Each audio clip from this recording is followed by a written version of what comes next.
boy. Welcome.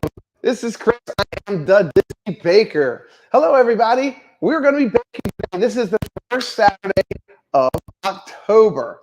So what I thought I would do is come on and bake something. This is going to be one of my normals here. I'll probably go every other Saturday for the first month and hopefully at least 3 Saturdays in November.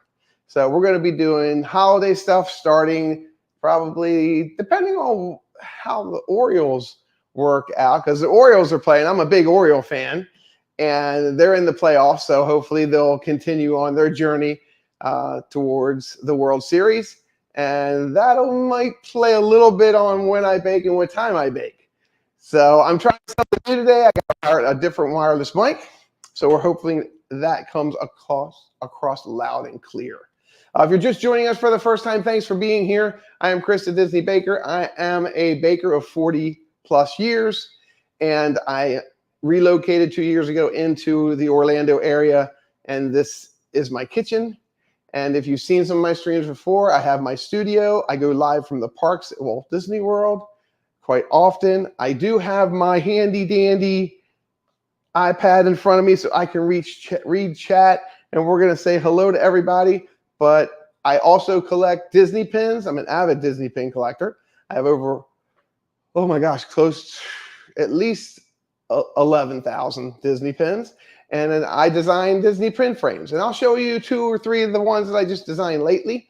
As things are in the oven, we have some downtime where we can chat. During our downtime as things are baking, we'll chat about baking. We'll do some Q&A. Do us a favor. You know, everything here in this YouTube community we're in, everything is like everything else. It's by popularity. If you like what you're seeing, you like the content that I'm putting out, do us a favor, give us a like, see if we can get above 100 likes today, which would be great. And then YouTube help share us out to other people that like to bake. And along with me in the parks and me doing my pin collecting and pin frames in my studio, the same thing goes for there. If you haven't seen any of my shorts, check out some of my shorts and my late videos that I've put out. I try to cover a little gambit of everything. We were at a dance the other night, and it was a raffle, and the raffle was all these different gift baskets. And within one of our gift baskets, we got Stonewall Kitchen traditional popover mix. Now, I'm a baker for 40 years. I've never made a popover. Never. But we're going to make them today.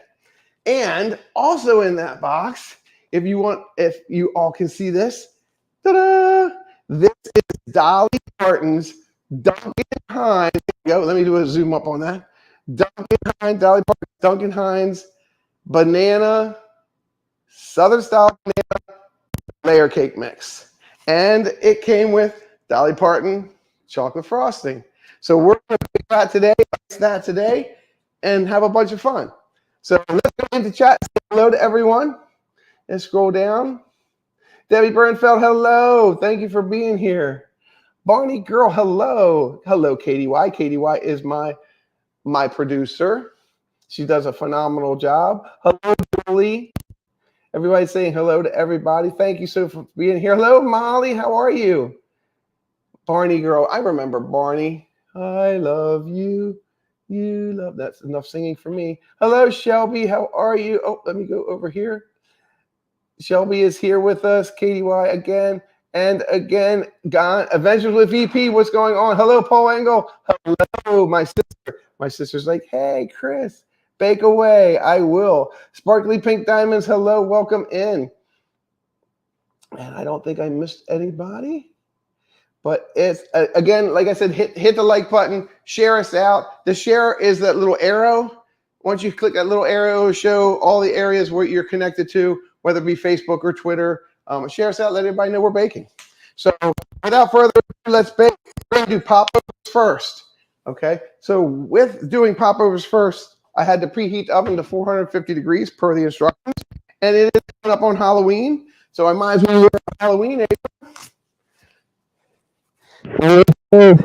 If you got it, haunt it. So we're going to wear a Halloween apron And we're going to get going here. And like I said, we're going to go ahead and do the popovers first because that is a hotter oven. And then as we're preparing the cake mix, the oven will be cooling down to 350 degrees for that. So we're just going to set this over here for now. Ta-da! Okay, so we have our stitch mixing bowls here.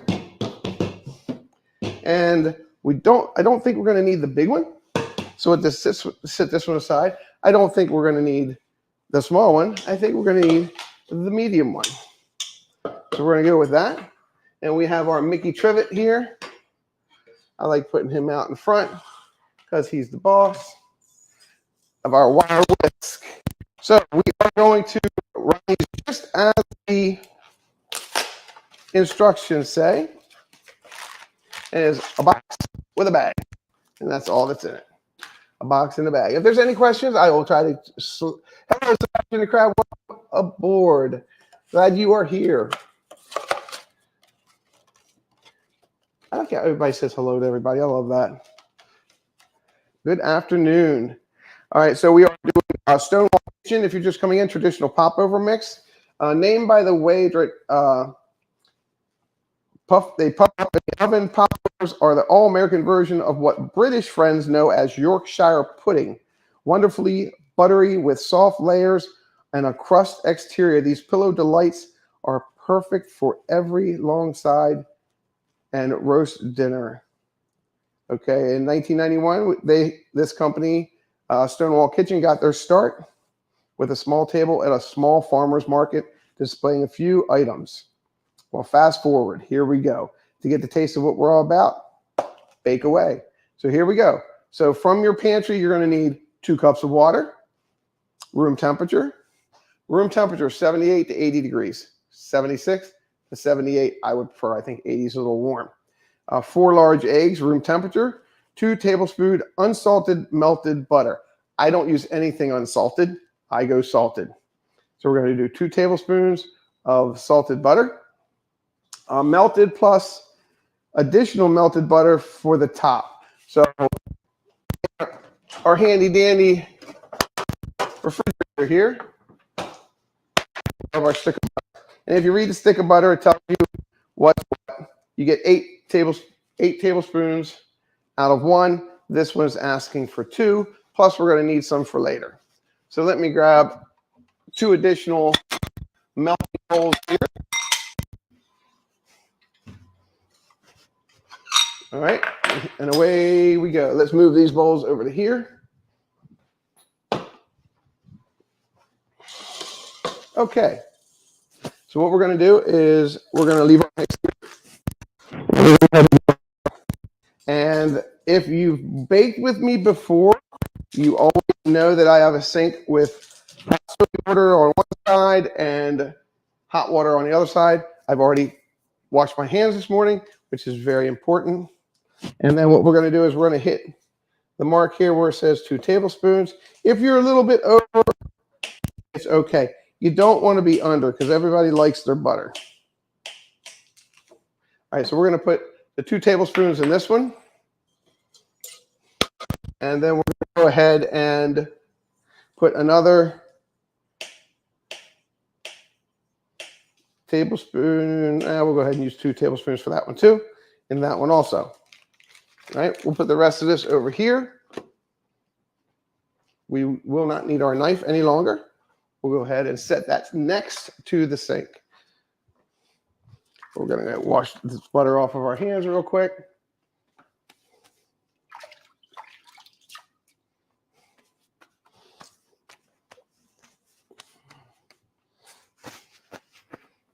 All right. So we have our mix here. Now, our eggs. I pre-crack the eggs because that just helps time-wise. Go here. Okay, so we have, let's get some water. Hello.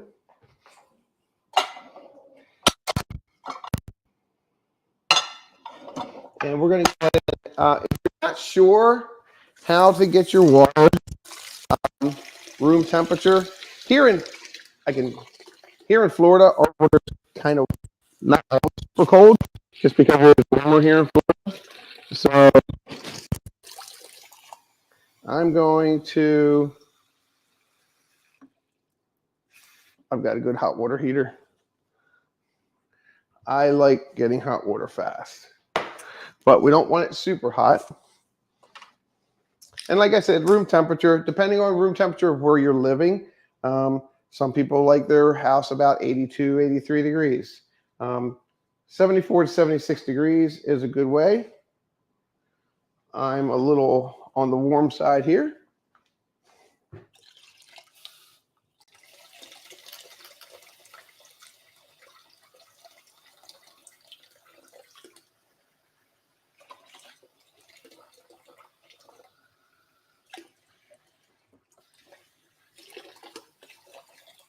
And we're going to let this go to about 76 degrees.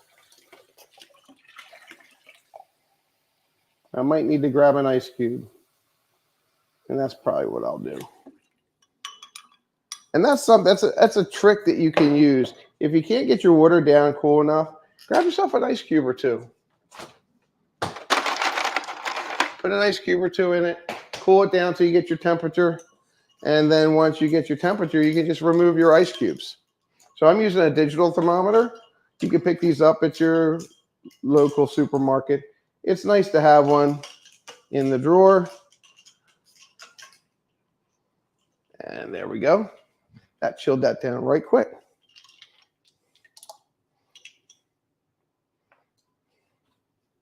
And we're currently at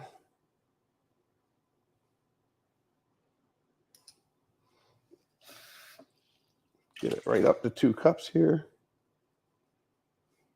We're right at 73 degrees. All right. So here we are. So we have our 2 cups of water, and we're about 73, 74 degrees. Okay, and that just helps activate the other ingredients. We have our butter and unsalted melted. So we're going to take this and drop it into the microwave for about 15 seconds.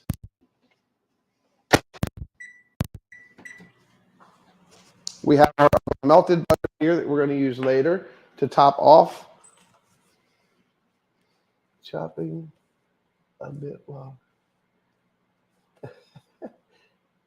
My mic is cracking. Okay. I had planned for that actually. So what I'm going to do is go back to my other mic. Sorry, folks. I don't want my mic to be cracky. Audio is super important to me. Let's just get this down here. I'm going to switch out my mics here, friends. There we go. Plug this in here. Katie, bear with me.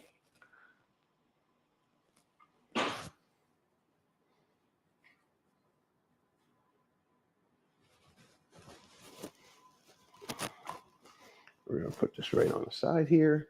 And we're going to switch out our mic. So hello, everyone. So I'm going to go in here and I'm going to switch out my microphone.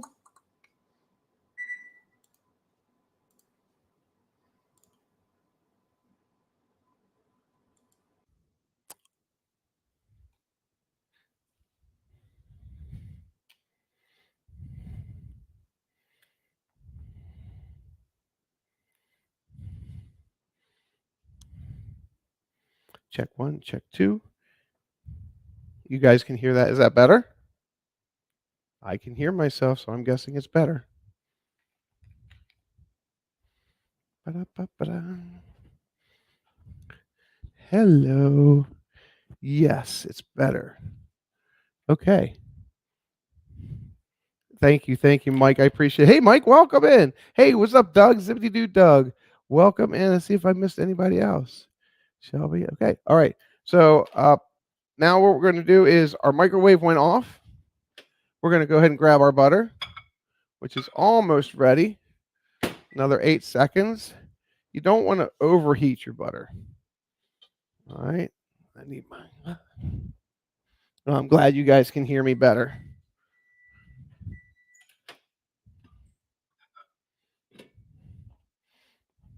So even if your butter has a little bit left in it that's not uh, melted all the way, it's okay.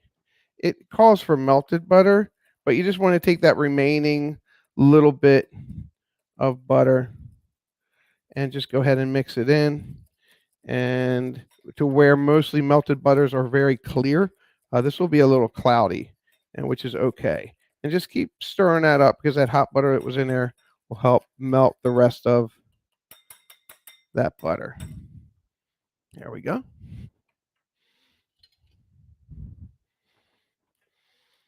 All right, so we have our 2 cups of water, room temperature.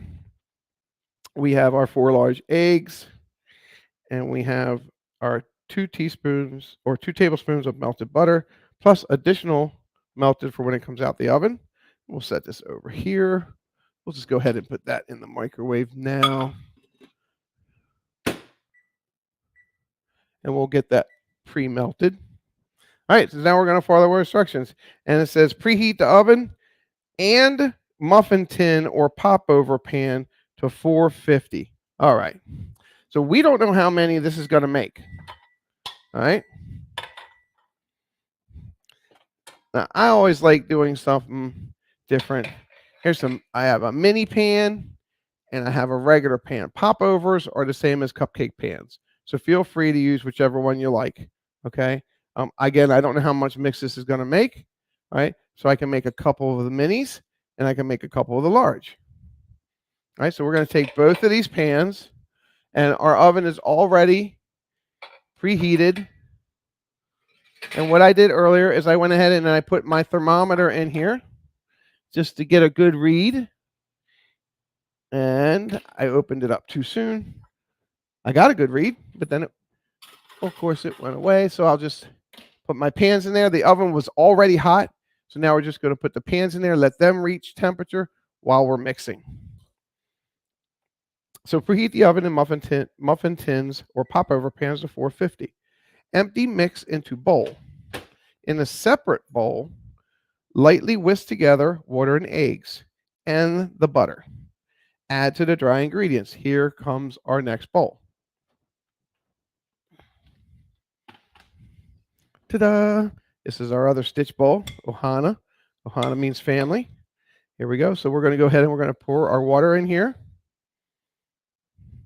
And you know what? This is going back to experience. I'm going to pour my eggs in first because it does say the other ingredients. Okay. In a separate bowl, whisk lightly together water, eggs, and butter. I'm going to get my eggs in first. All 4 eggs. Okay. And I'm going to go ahead and start just break those yolks. Because if you all have ever mixed water and eggs together before, sometimes they don't like to play the same. I'm going to go ahead and take my butter in next, and I'm going to put my water in last, just because it is the loosest or thinnest ingredient. And I have my spatula here because I want to get all my butter in there. I don't like wasting butter. I like butter. And we'll get our butter in there, and we're lightly whisking this. Now we're just going to go ahead and we're going to start pouring in our water.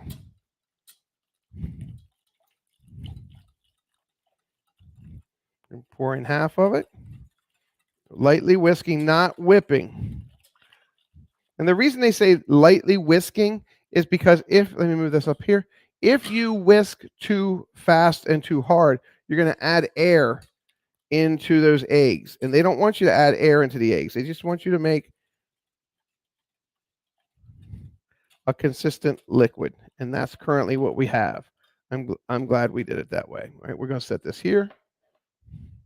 All right, so now we have that bowl here, and we have our big bowl. So now we're going to take our mix, and it says add dry ingredients. empty mix into bowl. And then it says add to dry. Here we go. And then we'll continue reading before we do that. But let's get our dry mix into our bowl. Glad you guys came along today. Right before this, I don't know if anybody was watching Jeff from Diz Our Dream. He was over at Saratoga Springs, one of my favorite resorts. So that was pretty exciting. And I know the Orioles are playing now. So it says, then I want to add this to my dry ingredients and whisk until blended. It's a batter will be lumpy. Remove pan from oven and quickly brush the cups with additional melted butter. Aha. That's why we did that.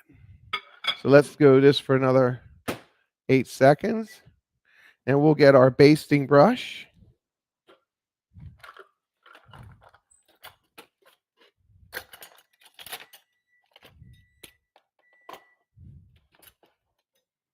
I have a basting brush.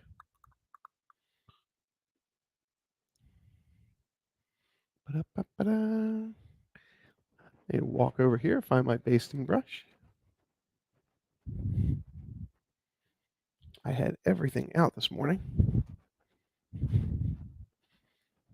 All right. And we have our basting brush. We're going to go ahead and grab our butter, which again is almost 100% melted. Okay, we're going to get everything ready. That way, when we go ahead and pull out our pans, the pans will be ready. So this is our melted butter. And we're going to use that melted butter to coat the pans when they come out. I no longer need my scissors. Okay, remove pan from oven quickly. Brush the cups with additional melted butter. Be sure to coat the rims of each cup. That means the top. Fill cups 3/4 full and bake for 20 minutes. Do not open the door while baking. Reduce heat to 350 and continue baking 15 to 20 minutes. So we got a 40-minute bake time. Ooh, we're going to be spending some time together. All right, let me go ahead and get my handy dandy muffin hot pads out. Of course, Mickey Mouse. All right, so we're going to double check the temperature. It should still be at 450. Our mercury thermometer says 425, so we're going to increase our temperature just a little bit. All right, so here come the pans. We're bringing, oh, no, we don't want the pans yet. So we're going to go up another 10 degrees because my oven's running a little light. All right, so here we go. We're going to go ahead and mix everything. And then we're going to pull the pans out, coat them, and put them in.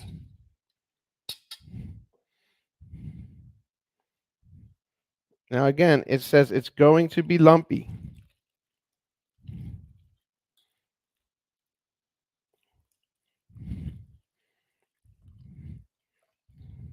We have all of our liquid in here. We're going to pull it off the side with our whisk.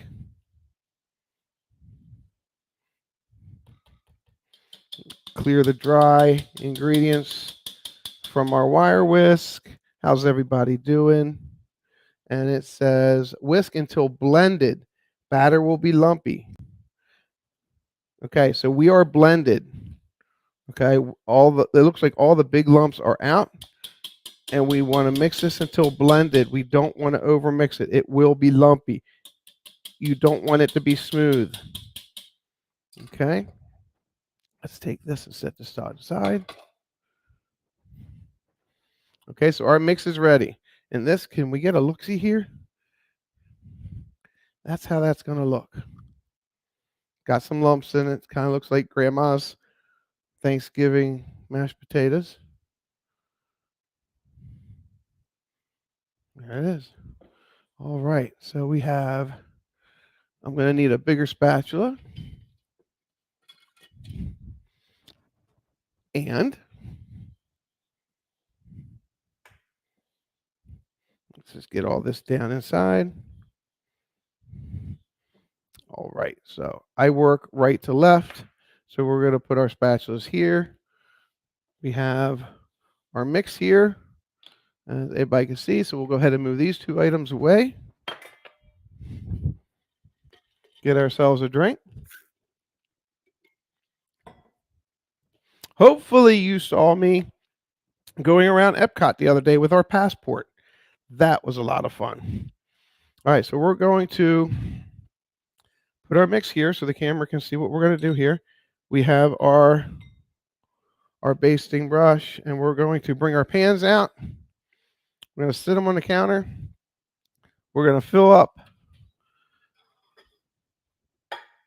the majority of them.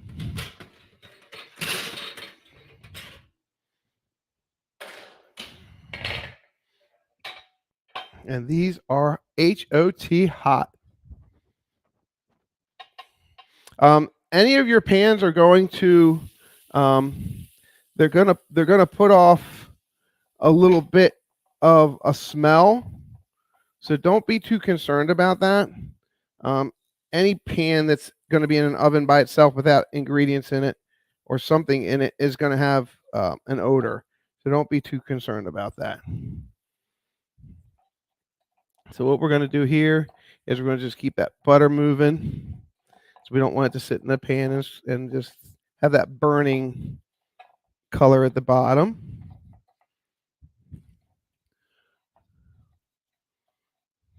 Hey, Justin, welcome in. How's the job going? Good. I was thinking about you and your dad the other day. Are you playing the banjo? Justin lived down the road from me in Maryland, him and his dad and his family.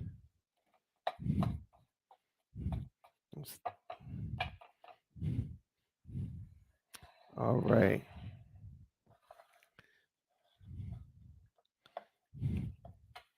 And we don't know, again, we don't know how many large ones we're going to make. We don't know how many small ones we're going to make, but we're just going to make these up. We're going to go ahead. I'm sure it's going to tell us how many it makes.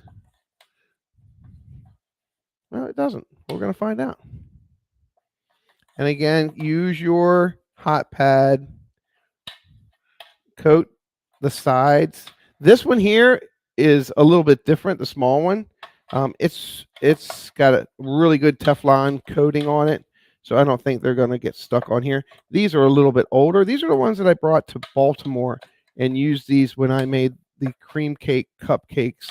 I did my live bake, which you can see on my channel, at Pete McDevitt's house. He was kind enough to be a gracious host to let me bake in his house and not break anything this year.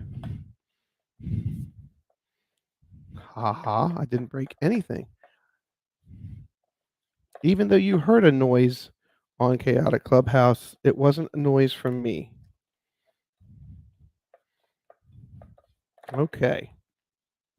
All right, so now we have these, and these pans cooled down quite quick. I like my house at about 72 degrees, so that's why. Okay, so now let's see. Hey, Kay Wilbur, what's going on? Good to see you, Kay. All right. We got 14 people in here. That's cool. Okay. So I like to what I call cheat. Okay. So I'm going to take my mix and you guys can watch from there. Now, I use Disher. These are called Disher scoops. Voloff makes them. Disher makes them. You can pick these up at Price Club, Sam's Club, online. Just look under restaurant scoops, ice cream scoops. I have the size I think I'm going to need for this one because it says fill these a 3/4, and the size I'm going to need for this one. And then this one was my grandmother's ice cream scoop. It's an actually old wooden handle, and it's a number 20 ice cream scoop, which is the same number as this one. This is a number 20. That's just how they recognize them. But this is a wooden handle, and this was an ice cream scoop that I got from my mother. So, and and they also work, but I'm not going to use those today. All right, so what we're going to do is we're going to just take our spatula. We're going to give this just a little once around here. Make sure nothing's gassing up. Because whenever you add your ingredients together, you have baking sodas and baking powders, and they tend to get a little gassy sometimes. If you notice when you're making waffles or pancakes, it'll get that way. All right, so what I'm going to do is the directions say to fill the container 3/4 of the way. Fill, fill the cups 3/4. All right, so we're going to take a level scoop here, and we're going to see if that's 3/4. Well, that's really close. So now we're going to take one of these, and that's 3/4. So that's the way we're going to do that. All right, so we'll just set that there. So what I'm going to do on this one is I'm going to go every other one, because I'm going to have extra batter, I think, when I finish up. And I'm putting in a full scoop, level off the top. Sometimes if your batter is thick, you'll want to get a little container of like hot water, and then just put your scoop in the hot water. And we're going to go ahead and run all these popovers. And then you'll clear your scoop with the hot water by just going like that. And then you'll get a nice clean deposit from your scoop every time.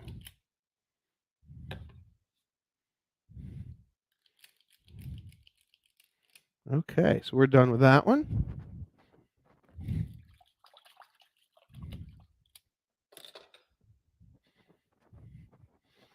Now we're going to go ahead and run a small scoop. And that's going to put us exactly 3/4 up.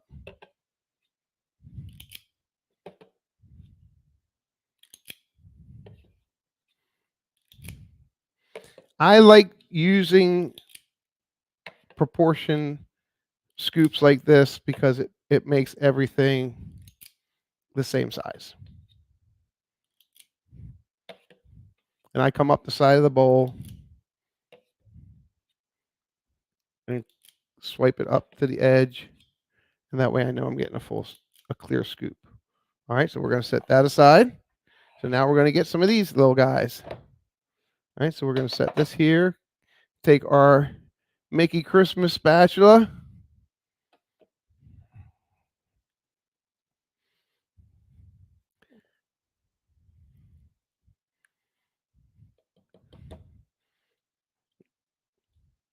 Yep, just remember, guys, hit that like button for me and share us out. That way people in the community, in the YouTube community, know there's another baker. All right, so we're going to go ahead and come up the side of this. We're going to give this one complete scoop. And that's bringing us right up to 3/4.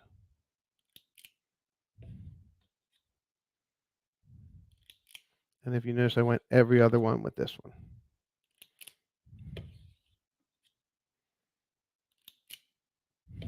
Now, something I was thinking about, and I know they say these are just good with butter, but I wonder if you could inject these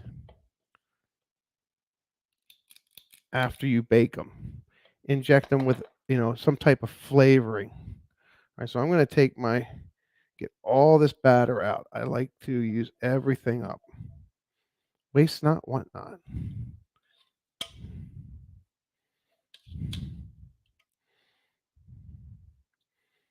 And then we're going to just go right into this scoop here.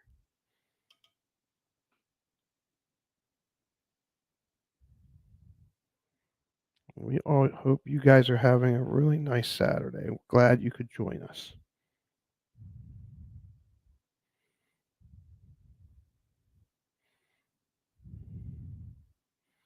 There we go.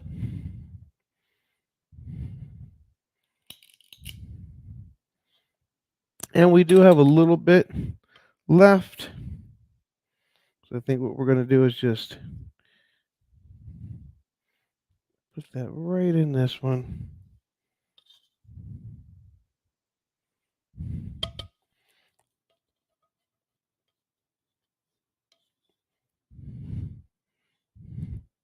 And then what we'll do is we'll steal a little bit from a couple of these guys. Just a little bit. Just dip it in and get it out. There we go there. All right. Set these pieces over here. And we're going to go into the oven at 450 degrees. And we're going to hit 20 minutes.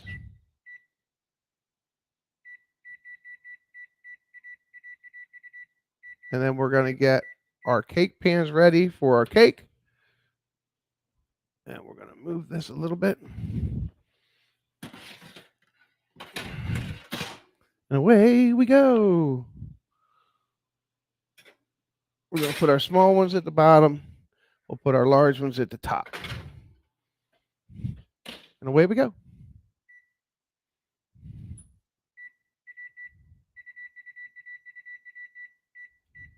"20 minutes. Started. We're good to go."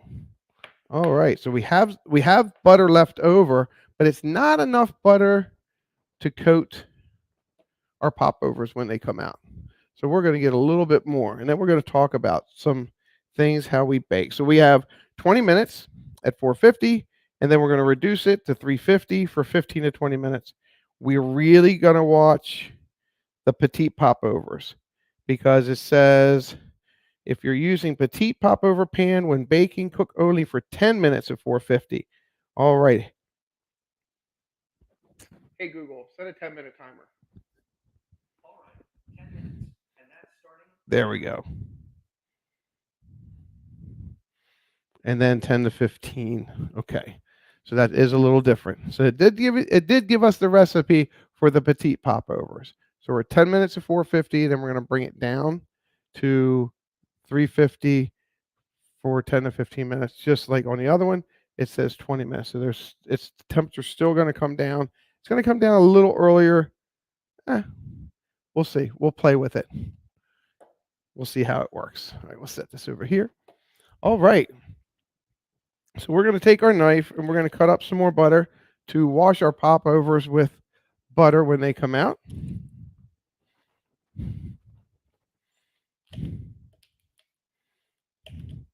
Because butter with popovers or anything like that, when you're coating it for flavor profile, it's kind of like butter with popcorn. You always want too much. You can't have enough popcorn butter. All right, so we're going to take our brush out here and let's get our spoon rest here. We have our Pillsbury Doughboy spoon rest. We'll use him there. All right. So now let's talk about what else we're going to do. So we're going to mix Dolly Parton Southern Style Banana Flavored Cake Mix. We have one package. We're going to do 1 cup of milk. We're going to do a ½ cup of melted butter, which I already have melted here. We need 4 large eggs, which already have those pre-packed. We have 1/3 of a cup of Duncan Hines frosting. We have vanilla.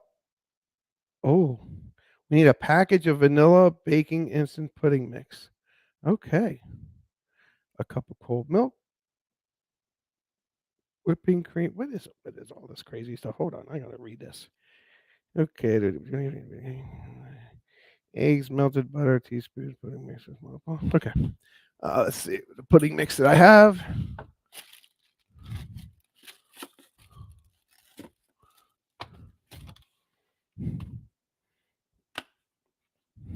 Aha. Pudding mix. Got it. Vanilla or banana instant pudding mix. We're going to use French vanilla instant pudding mix. Yes. Okay. Okay, that's for the top. Got it. Pudding filling. Remaining pudding mixture into a small bowl. Okay, so we're going to spray our two 8-inch round. Sorry, that was a little bit too. We're going to spray our cake pans. Da, da, da, da, da. We don't like those.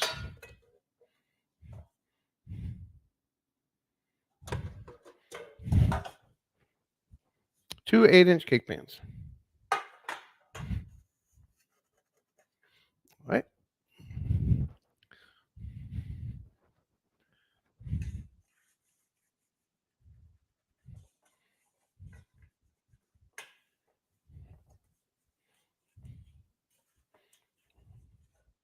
All right. Let me get my spray, my Pam spray.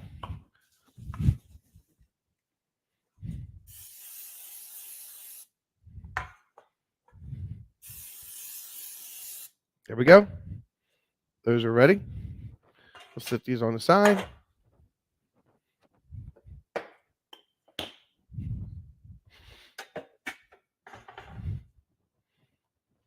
We have our eggs ready. We have our icing frosting ready. We're going to use chocolate. All right. So when we do this, we're going to blend the cake mix with 1 cup of milk, eggs, and melted butter, and 3 tablespoons of pudding mix in a large bowl with an electric mixer on low speed. Electric mixer. That's not the one that I broke at Pete's house. No, it's not. My electric mixer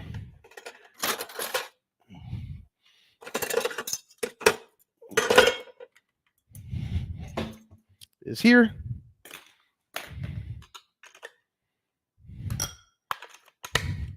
These little electric mixers are so nice. I've had this one since before I was married, actually. All right, so there's our mixer. And then we're going to need a bowl to mix this in.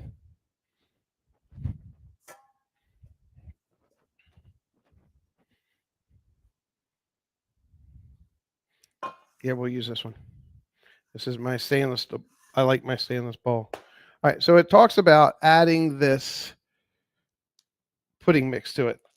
3 tablespoons of pudding mix in a large bowl with electric mixer. Then it says assemble pudding filling. Pour remaining pudding mix into a small bowl. But we didn't mix the pudding yet. Okay.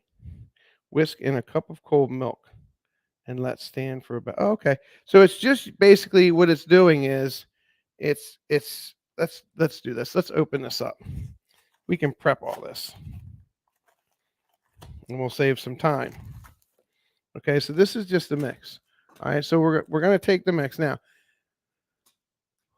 When we prep this, I'm going to open this up with scissors, and we're going to put what we need inside. Because I'll tell you, the only reason it's asking us to do that is so we use the pudding mix, the pudding as a pudding mix.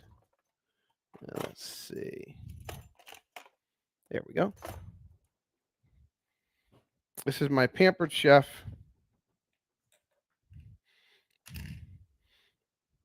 All right, so we're at 8 minutes. And it said don't open them, but I opened it. Oops. It won't fall. Okay, so we're at 8 minutes. Let me turn my light on so I can see, though. There we go. All right, so where it said 20 minutes, we're just going to be really careful because we don't want to overbake the miniature ones, but we wanted to bake them all together. So going back to the instant pudding, have you ever heard of cream cake? So cream cake is basically they're using the remainder of this for a filling. All right, so we're going to go a whole tablespoon because the directions say add 3 tablespoons of pudding mix to the mix. All right, so we have this. We have the Dolly Parton Southern Style Pudding Cake. There's where the pudding cake name comes in, okay? It's not a pudding cake recipe unless you add some of this pudding cake stabilizer. That's what I call it. All right, so we're going to do 3 tablespoons. 1, 2, 3. And the rest we're going to put aside for later to make the pudding filling. Okay, as for heavy whipping cream, again, stability there.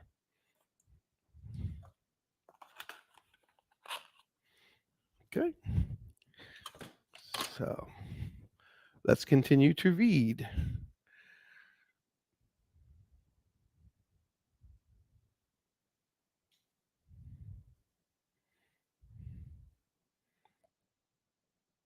All right, let me get a cup of milk.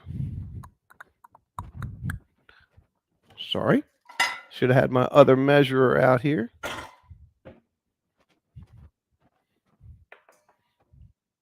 Contessa, Luann, what's up? Welcome in. Thanks for being here.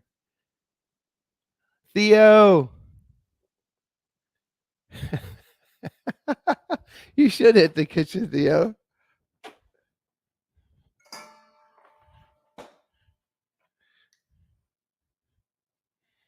And we're going to get a cup of milk.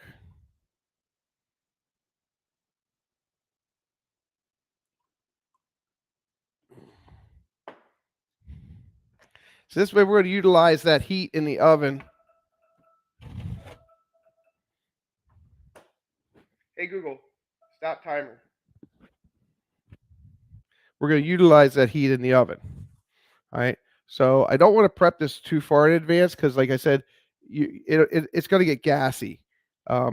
Whenever you're adding air into a mixture of baking soda, baking powder, if you let it sit too long, it'll get gassy. It'll get gassy, and your layers will have like air pockets in them.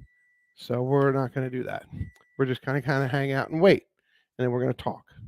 All right, so there's the 10 minutes on the popovers, and we're gonna watch this timer here because that was 10 minutes, and I think we're gonna go 15, and then we're gonna bring it down because we do want our large ones to do what they need to do. These look really good. So we're gonna wait 2 more minutes, and then we're gonna bring the temperature down slowly. I know it doesn't tell us to do that, but because I put the petite ones in with the large ones, I can make an alteration to that.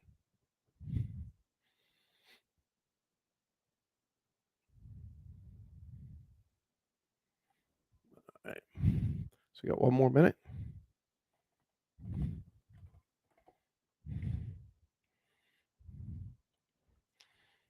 So we can go ahead and put our, we're not going to put our dry mix in there because we don't want lumps. We'll get our butter that we're going to need for our cake. And again, if you've noticed, it's a Southern style cake mix. So it's asking for you to use butter.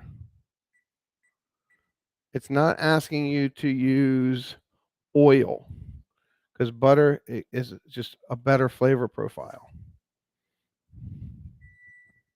There we go. Perfect. And you don't want that butter too hot. Just want it melted. And let me get my spatulas over here.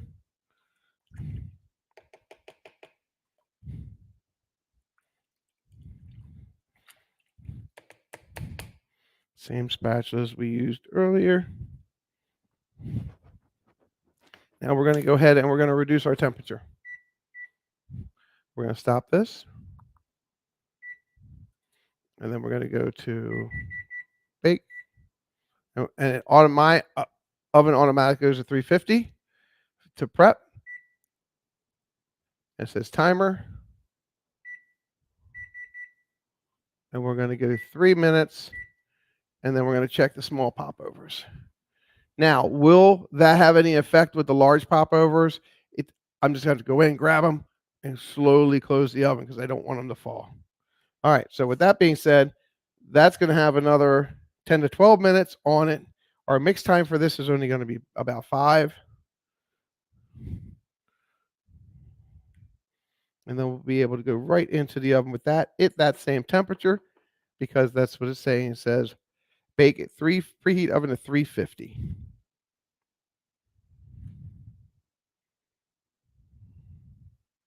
We're going to bake this for 24 to 28 minutes or until an inserted toothpick in the center comes out clean. Cool on a wire rack for 15 minutes. We do have our wire racks ready. So, Chris Addy Family Adventures, welcome. Good to see you.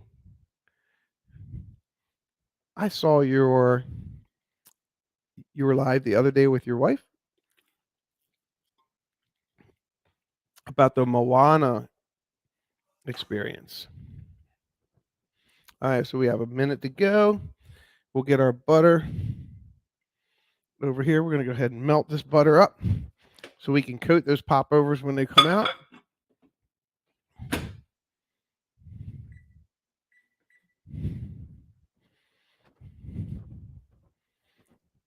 All right.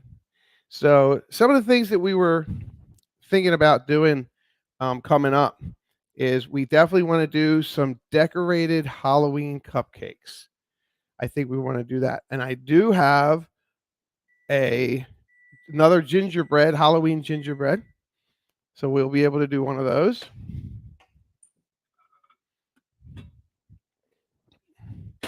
We're going to do some, and when we do the Halloween cupcakes, I think we'll do some Halloween sugar cookies also.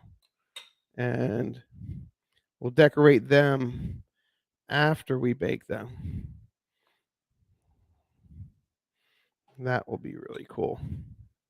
If you have any ideas of what you would like to see me bake, do me a favor. Put some of that in the chat or go back into hashtag replay, put it in the comments in there. That'll be great. Let's bake and eat. I agree. I use butter instead whenever possible. I always do. I love butter. All right, let me get my handy dandy. So we're going to open up. We're going to take out the minis. Close the oven. And we're going to hit a timer. These are still a little soft on top, but the bottoms are super scorched. So that didn't work with those.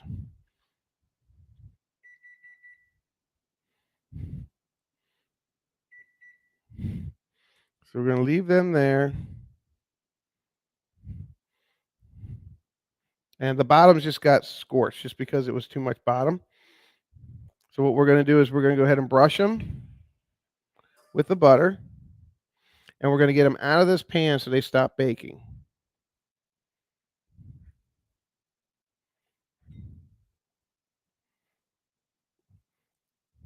Oh, trust me, they won't go to waste. That butter will help keep them moist.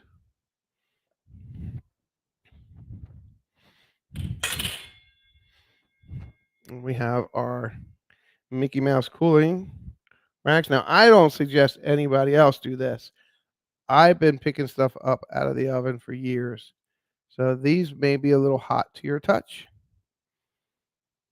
especially now that you just poured butter on top of them.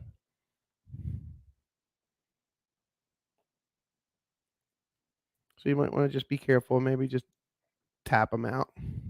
So we're going to set these aside. Like I said, it didn't say they were supposed to be that dark, but I don't think they're supposed to be that dark. So we'll set these aside over here, let them cool. which means the large ones are going to be as dark or that dark also. So let's get a check on those. We did lower our temperature down for those.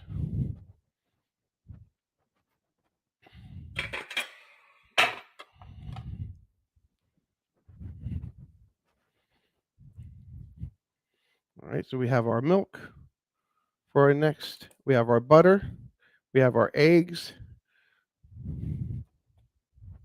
And we have our mix with our pudding cake in it. Let's take a look at our popovers here. The steam, I think, is a big advocate. I think the reason they say is don't open the ovens because the steam is a big advocate. The steam will continue to just keep the moistness up top. So when we lowered our temperature and now we have to go for, it's at another 15, if I'm not mistaken, 15 to 20 minutes. So we needed to add 8 to that. There we go. All right, so that's 8 minutes. So let's talk about just baking in general. I started baking in 1981 when I graduated high school, and I've loved it ever since. I started baking at a Mr. Donut, and then I went to work for an industrial bakery at NSA in Fort Meade, Maryland, and then I just kept baking from bakery to bakery to bakery. And you learn as much as you can and move on. Hey, Chris Dye, welcome. Thanks for being here. AB, hello.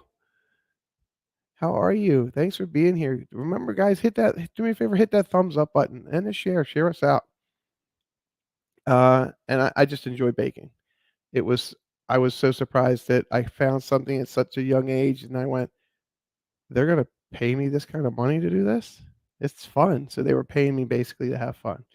So, and then along the way, I met a lot of good friends, a lot of nice people. Going back to, so these are pie tins. And if we go to the other camera, check this out. Can you read what that says? New England flaky crust pie. Table Talk. And it's got a 5-cent deposit on this pan. So if you return this pan, you got 5 cents back. Then this is another one. It's got a little bit of rust on it. I don't use these, are just for display now. Same thing, New England flaky crust pie, 10-cent deposit. And that's a 5-cent deposit. So I've had these are old, not cake pans, these are old pie tins. I love these old pie tins. This one I've used before because it's in the best shape. But think back to when you went to a bakery, you got a pie in one of these, and you were like, hey, Ma, I'm going to take the pie tin down to the bakery and get my 5 cents. And then you're going to go buy penny candy with your 5 cents. Yes, back then they had penny candy. It was a penny. It wasn't 45 cents for a piece of candy. It was a penny. And you would take these back, and the soda pop bottles, you would take them back down to the general store, and you would get a quarter for the big suburban soda pop bottles. I think 25 cents you would get for that. And you could buy candy and more soda. So we already have our cake pans prepped for our cake layers. All right, we have 5 minutes on our timer. So we're going to go ahead and we're going to take our mix. We're going to put our mix in our mixing bowl, and this is for our Dolly Parton's Banana Pudding Cake Southern Style cake recipe. We're going to take our milk. We're going to pour our milk in. We're going to pour our 4 eggs in. And we're going to pour in our butter. Our half a cup of salted butter. Yes. And like I always say, get all that butter in there. Ooh, you can actually smell. You can smell the banana.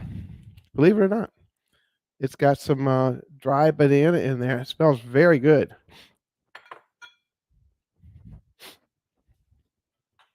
All right. So now we're going to bring our mixer over. 4 minutes on our timer, and it says that we're going to blend on a medium speed for 2 minutes. And don't go medium speed right away. Not until you get your ingredients to where all your dry mix isn't going to come flying out of the bowl. That's about 20 seconds there. Now you can go ahead and go medium. Hey Google, set a 2-minute timer.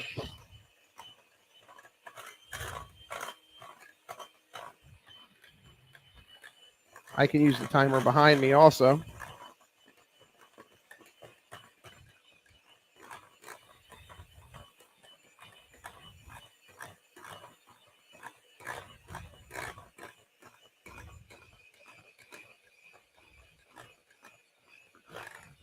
Hope that's not too loud.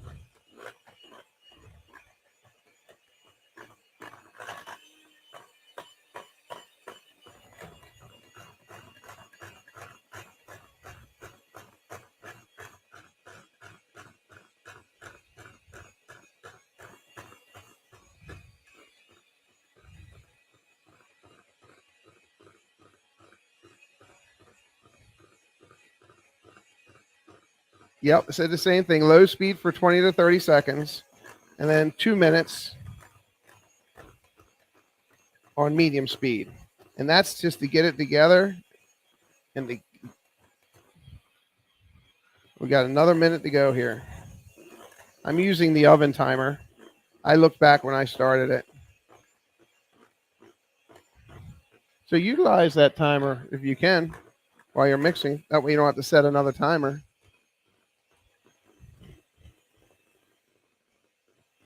What I like to do is I like to keep my bowl moving. And this is getting pretty thick.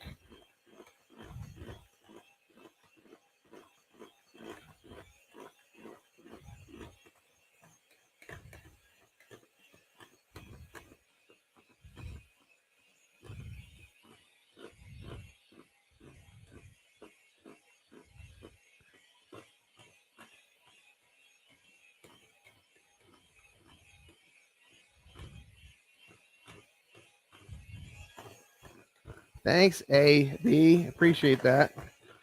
And Katie Y says, Baker Square used to. That's a long time ago. Yeah, I know. Many moons ago.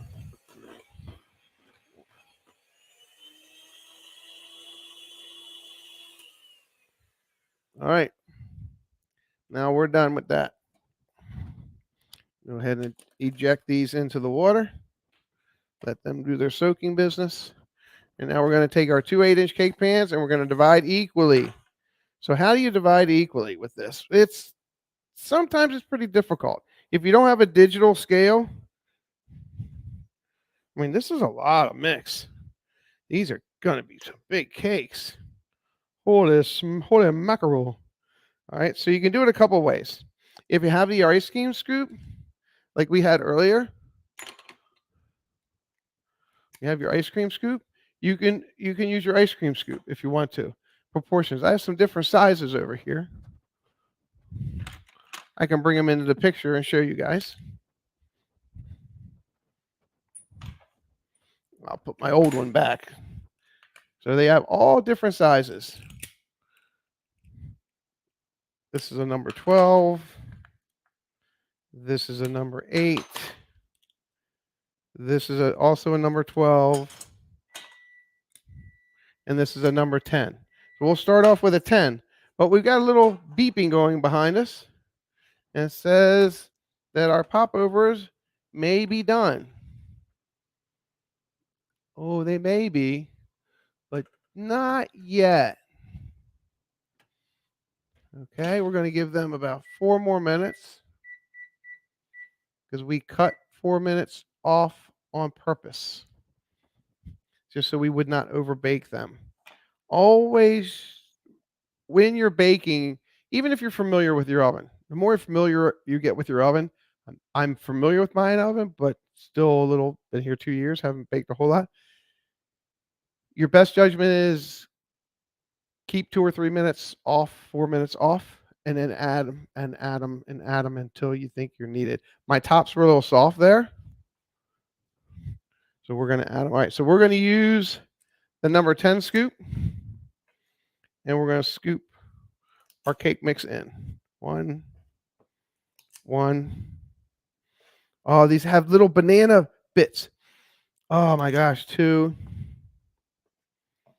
And I have a surprise to show you all later towards the end. Three. I'm coming up level. 4. If you can't come up level on the side of your bowl, I can show you what you can do. Even if you had the cardboard for this box and you wanted to cut the cardboard out, you could use the cardboard as like a scraper. And I have some bakery scrapers here, and you can buy them from the store. 1, 2, 3. So this is 4. So there's 4 and 4. So if you want to come up and you say you can't get it level, just go across the top like that. 5.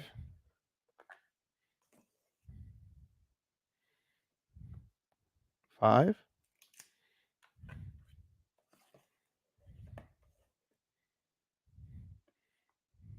6. Now this is going to get a little tricky here.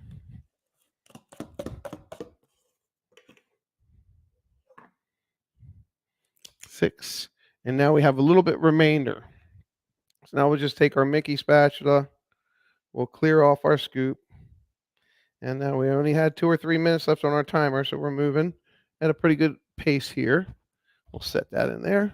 So now what we're going to do is just put a little bit in each one. A little bit in that one. Doesn't have to be perfect, everybody. But that's how you can get it. So if you're on Amazon, I can go back later. What I'll do, I'll go back later in Amazon and I'll put a bunch of links in. So go back later and go into the comments into my links. I'll put a bunch of information in on what I used here, and that'll help you all moving forward. Okay, we'll set that in there. Okay, I have an angled spatula. And I have an angled spatula. It's angled. So what I'm going to do is I'm going to start in the middle. I'm going to push my cake to the edge. Hopefully you can see that. I'm just going to turn my cake pan to the edge. That way the center of my cake, I push a little bit more of the batter to the side. And that way as it levels itself out, it'll go back into the center.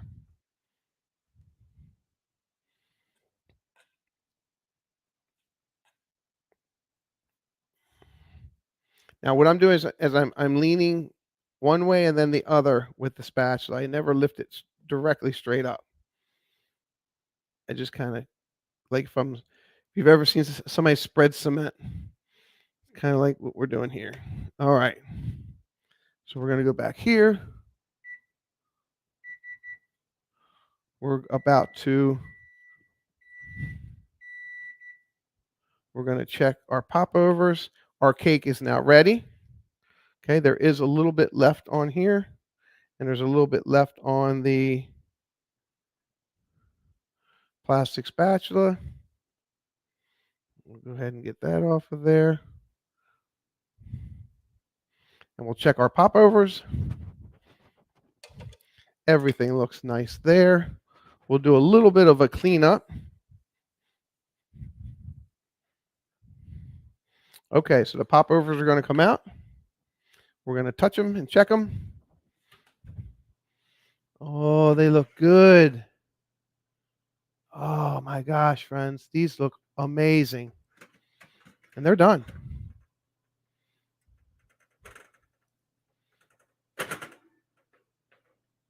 Oh, these are beautiful. Those are absolutely gorgeous. And our cake layers, we're going to bake in the middle. So we're going to wait for our temperature to come up.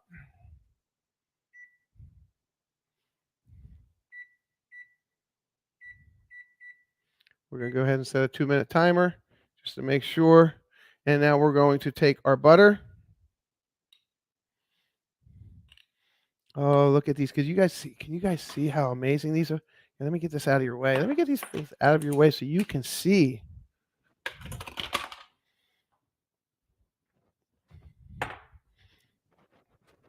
How amazing these look. Oh, that one's stuck. That one's stuck. Oh, some of them stuck, but that doesn't mean we're not going to be able to get them out. All right, so let's brush these with some butter. Whoa.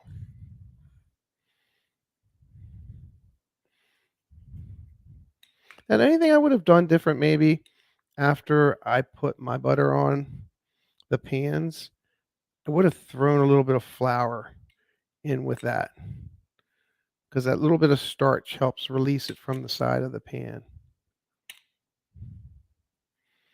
All right, there they go. And this is what they're supposed to do. They make that indentation as they rest, and they're going to keep baking on here. And then we're going to pop them out later.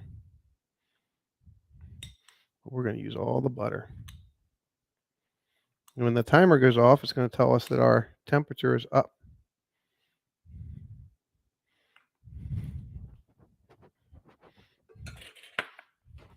For our cake. And there they are. And they're springing back. So that's a good sign. So now what we're going to do is we're going to grab our other.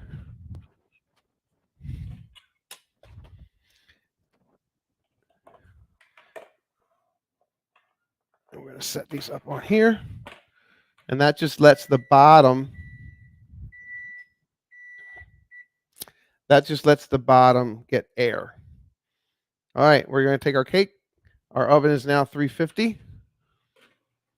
And we're going to go ahead and bake. I like baking cream cake at 340, but this did say 350. So we're going to follow the instructions. And we're going to bake this 24 to 28 minutes. So we're going to set the timer at 24.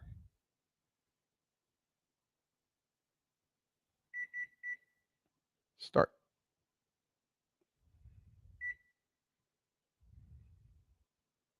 There we go. 24 minutes. And now this is where we can have some chat time. And I've even brought something to sit on. How about that?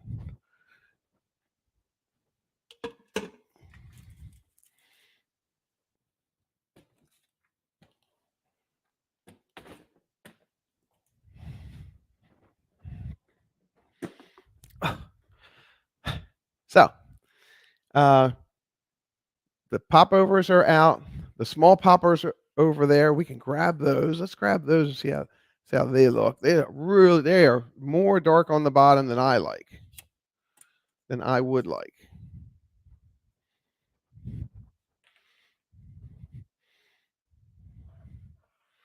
These I know are not going to be that dark on the bottom, but these turned out dark on the bottom.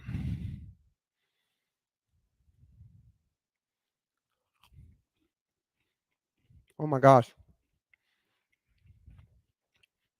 They're still good. No, I mean, see if I can, let me adjust this a little bit.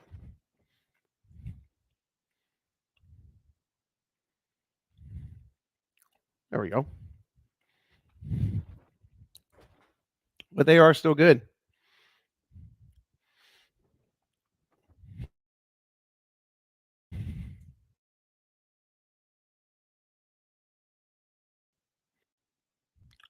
Ruh-roh. Ruh-roh, George. Is that one still working? It is. So these are delicious.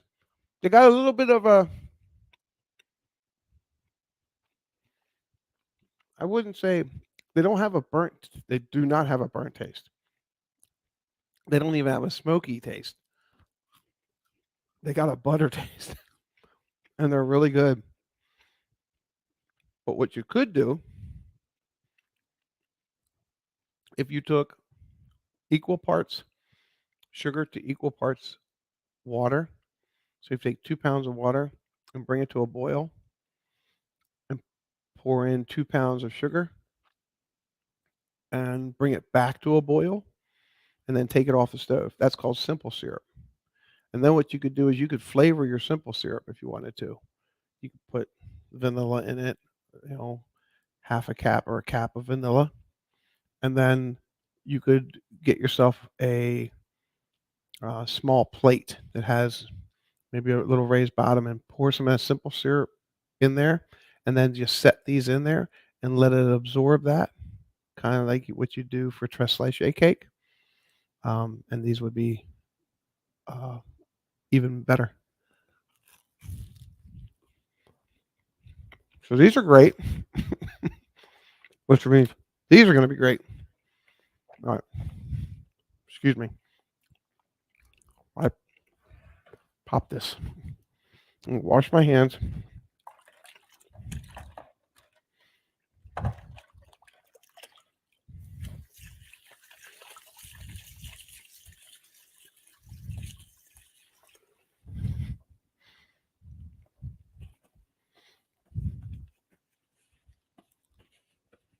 What we're going to do is let's pop these out of here. So if you've ever noticed, my iPad's down to 10%. Let me switch it over.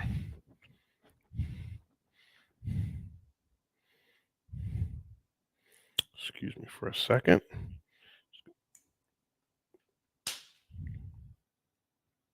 It's going to get wobbly.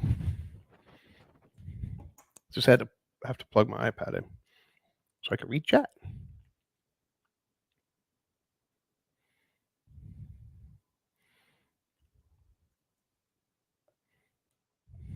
There we go. That's better.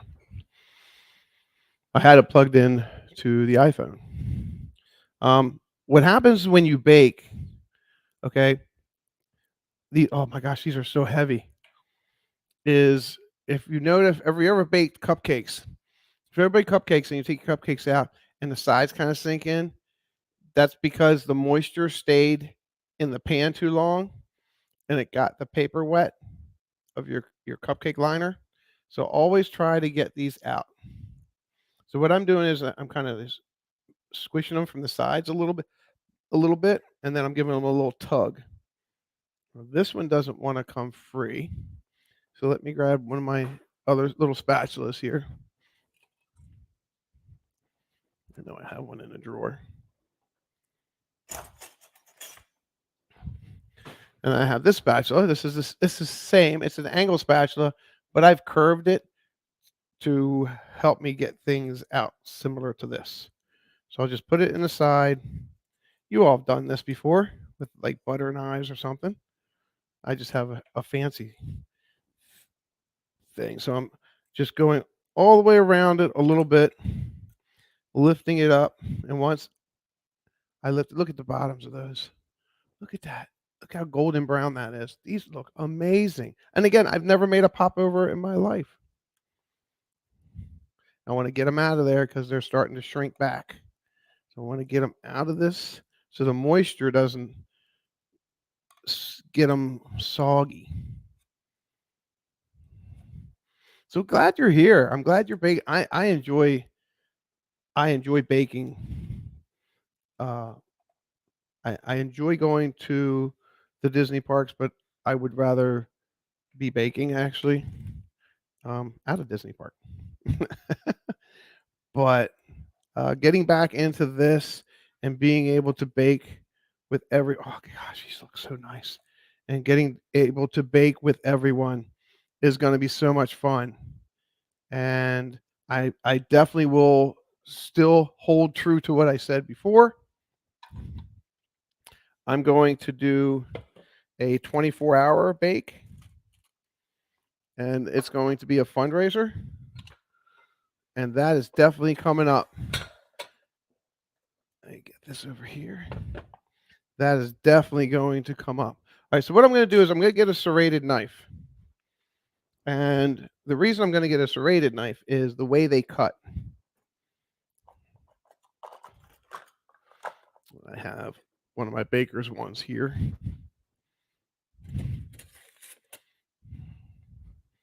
All right, so a serrated knife is a knife that has like these little ridges on it. You can see that there. They have the ridges on it. They are not resharpenable. Once they go dull, they go dull. But this is a bread knife. I've had this for years. So what I want to do is I want to cut one of these. Let's see, which one do I want to cut? And I'm going to cut it nice and slow. I'm going to let the serrated part do the work. Kind of, when you cut puff pastry, you want to use a serrated knife always. There we go. And now what we're going to do is we're going to show you what these look like on the inside. Look at those. Are they not awesome looking? And remember what we talked about, not over mixing it? These look so cool. And they'll continue to bake. Anything and everything that you bake and you leave it in a pan, your cookies. When you're baking sugar cookies, you're making any type of cookie for the holidays, just remember your bake time on the pan. When you bring your cookies out, you set them down out of the oven. And you pick 2 more trays and you put them in the oven. Okay? Always remember halfway through the bake, change one level to the other level and turn them around and put them back in your oven. You get a more even bake that way.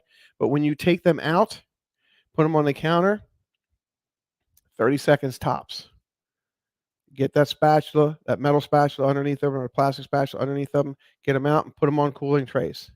Or they're going to continue to bake on that pan. When that pan comes out of the oven, if your oven's at 350 degrees, that pan's at 350 degrees. You set it on the counter, it's going to take a while for that pan to cool down. So that cookie or whatever is going to continue to bake. If it's biscuits that you're making for dinner, get them off of there. When they're done, get them right off of there. Don't let them sit there because they'll continue to bake and the bottoms will get dark. Not as dark as these, but these are still delicious. But those are the popovers. So we made traditional popovers. Let me get the box. We made Stonewall Kitchen's traditional popover mix. The ingredients were spot on. I can show you the box if you want to take a snap. These are absolutely delicious. The second ones turned out just like the picture. These are going to be fantastic. So I would have maybe baked these for maybe 1 more minute. And that's still within the time that they gave us. They said, after you turned your temperature down to bake it to 15 to 20 minutes until golden brown. Okay, this is golden brown. And then coat them with the butter as soon as they come out. These are going to be fantastic. So this was success. The minis, the next time if I make minis, maybe I'll make minis for a party and then just do the minis and follow the baking instructions for the minis. But in my oven, I'm not going to bake them on the bottom, on the second to the bottom. I'm going to bake them in the middle because then I won't have large to bake with these. But these would be delicious. And then when these came out of the oven, maybe inject them with some raspberry, some red raspberry into the center. Just give them an injection of red raspberry and then coat them with the butter and then put a little bit of powdered sugar on top when they cool. And then they'll be red raspberry popovers. All right, so let's dive into one of these. We haven't ate one of these yet. And again, let the serrated knife cut that popover nice and slow. There they are. Now they're not made to be eaten like this, but oh well. Oh my gosh! I have to take this in to my official taste tester, who's in the other room, which would be my wife. These are delicious. And yes, injecting these, from the side or from the bottom with maybe an orange marmalade or a red raspberry or a blackberry, something, and it's maybe put a little bit on top. of that filling on top to specify which are which. You could do that. Then it's a glorified, amazing popover biscuit, if you will. And then again with the powdered sugar on top to give it a little bit of sweetness to go with that butter. I think that would be fantastic. So let me get a little plate here, and we have 11 minutes, and then we're going to start talking about how we're going to finish. And there we are. Get the knife outside, and how we're going to finish the cake. Now, what we're going to do, probably definitely do with the cake, is we're going to get that cake baked. We're over here. We're going to get the cake layers baked. Okay, when they come out, we're going to dump them right out. Okay, and then what we're going to do is we're going to give them about 5 minutes floor time, and then we're going to make room in the freezer, and we're going to chill them down. Okay, we're going to chill them down for a little bit, maybe cut off the excess to make them flat if there is excess, and then we're going to chill them down. That way, it's going to speed up our icing. So then we'll be able to get our icing wheel here, put them together, get our icing on them. And as the box shows on the cake, I'll show you, they dirty ice them, and we'll explain what dirty icing is too. But we are going to use a chocolate icing, a Dolly Parton's chocolate icing, because I like chocolate and bananas. So give me a second. I'm going to walk into the other room, and I'm going to give my wife, let me catch up a chat first. Tina, woohoo! Hello, Tina. 100 Acre Woods, welcome. Stephanie Keel, welcome. Thank you, everyone, for being here. Oh my God. Ohana Journey, hello, welcome. Good to see you. Amy, appreciate you all being here. Afternoon, Disney World Free Carlos, welcome in. Glad everyone's here saying hello. I appreciate that. And yes, drool. Yeah, so we're going to let these cool, and then we're going to move them off to the side, and then we're going to talk about icing. We're going to get our icing ready, and then we're going to talk about what dirty icing is, not what you think. And then we're definitely going to talk about how we're going to finish this cake for dessert. So I will be right back. Hold on one second.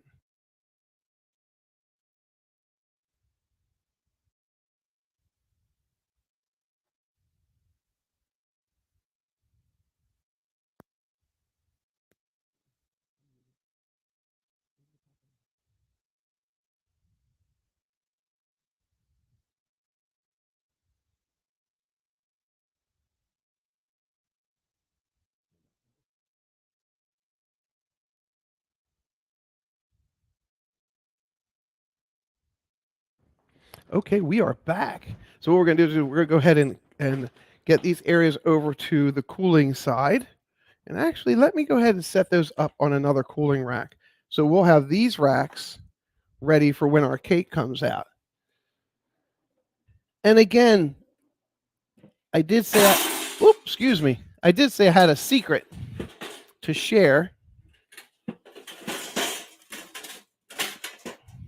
And I'm going to go ahead and share that secret in a few minutes.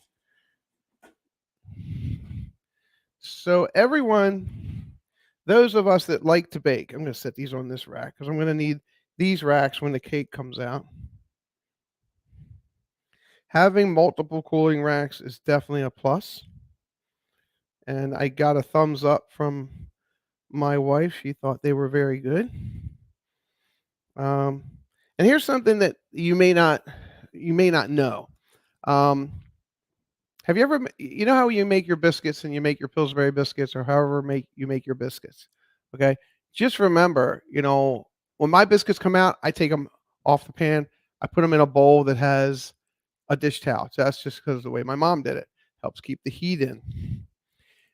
But at night, when there's 4 biscuits left over, or maybe I went to a restaurant and they had biscuits, or a fast food restaurant that serves biscuits and you bring them home and you didn't eat them all, put them in a Ziploc bag. Take them out the next day when you're making your breakfast. If you're making eggs and bacon, slice them with a serrated knife, pop them in the toaster, heat them back up, put some butter on them, and use it for your breakfast. Use them for the dinner the next day, but pop them in the oven. Pop them in the toaster. It's faster. You can get 4 or 5 of them. No, 1, 2, 3, 4. You get 4 of them in an oven. Just a a quick way to utilize something that you've had in the past. Something like this also. Something like this, I wouldn't reheat this in the oven because it would dry it out, but I would definitely slice this and drop it in the toaster. And when it comes out, put a little bit of butter on it and a little bit of marmalade. But these are how these turned out. I can bring these up to this one. These turned out very, very nice. They have a golden brown to them. They turned out gorgeous. These are fantastic. I would definitely suggest if you're making something, these turned out a little darker, but we talked about how we can rectify that next time.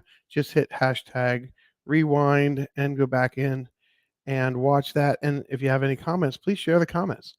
And that they turned out beautiful. So we're really happy with the way those turned out.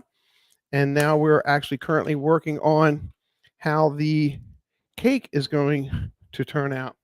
We're going to do a couple things with this cake. Once I said we get it cooled down, we're going to put it on. I think if I'm not mistaken, I do have 2 square.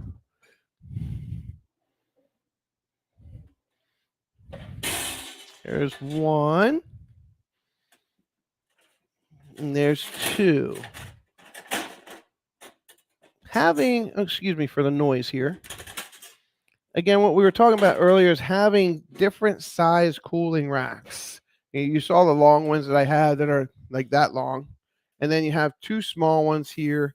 And then, of course, I have my Mickey Disney ones, my Mickey Mouse Disney ones here.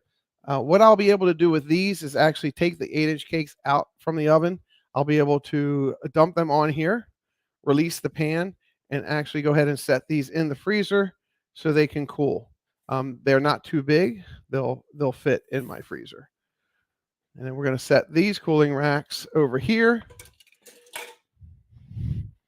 And if I look in my freezer, I have a spot there and I have a spot there.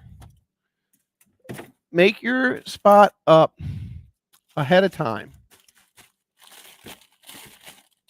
All right, so now I'm going to share with you a secret, a baker's secret. And I'm going to dig something out of my freezer.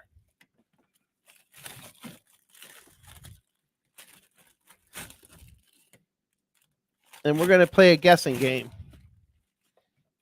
All right, we're going to play a guessing game. I am back. Okay, now these items came out of my freezer. And if we can go to this side camera. All right. On my Instagram, if you go on my Instagram, or you can do it in here. Okay, let's do it in here. So you don't have to go to Instagram. So you can just stay here. The first 3 people in chat to guess what this is, what's in all 3 of these bags, and I'll hold them up and show you, is this one. And the items are the same in all 3 bags. This one.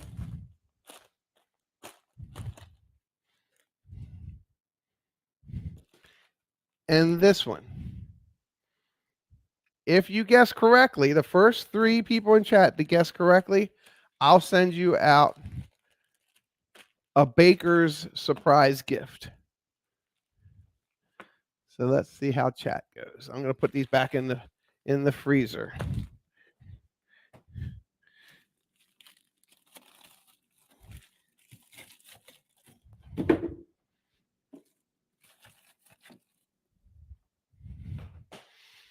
Okay, let's go.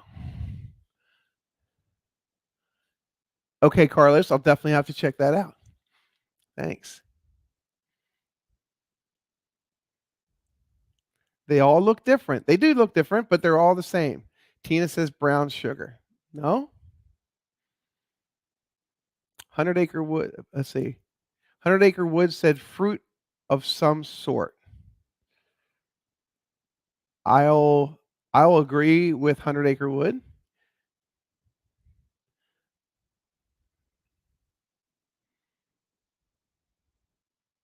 Cooked apples, no.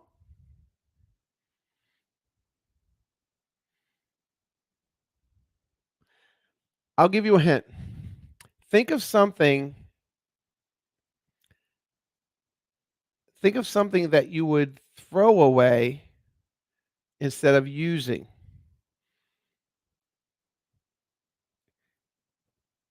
So someone in chat currently has it correct.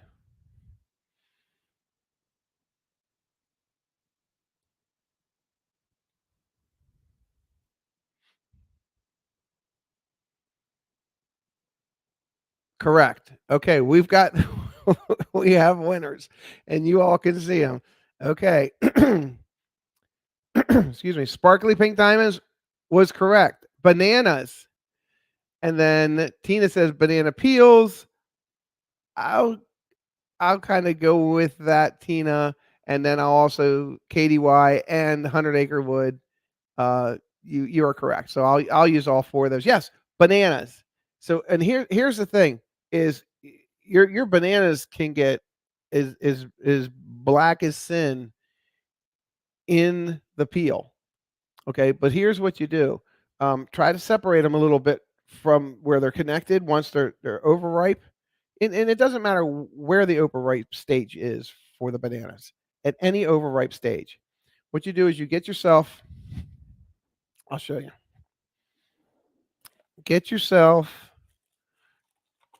and it doesn't have to be a freezer bag because they're already rotted. Get your Ziploc bag. Open your Ziploc bag up. Okay. Take a knife or a pair of scissors and snip the bottom off of your banana. Let's see what we got here. Woo! All right, so we're gonna do a check here. Oh, that feels good. This one's a little under. This one. Okay, so what I do, and I'll show you. Let me grab my toothpick. I don't ever use a toothpick check, but I'm just going to use it because some bakers out there use it. Okay, so this one here, and I'll show you, even though I'm losing heat in my oven. This one did have a little bit more batter in it, so it's a little less done. So if I were to go down the center and pull this out, it's clear. And both of these are clear. Or you can do the spring test. Just push it down. See how I'm pushing it down? It's springing back up. That's done. When I did this one, it was done, but this center was a little moist. I don't care about that. Let's get these out of there. Okay, and remember, we went the shortest time. We went the shortest bake time, which was 24 minutes. We didn't go 28. Okay? So that's because I know my oven a little bit. We'll turn that off. Off. Okay, so here we go. Look at those. Look at those cake layers. Woohoo! Oh, they smell so good. All right, and they're springing back. Okay, so now what I want to do is grip my other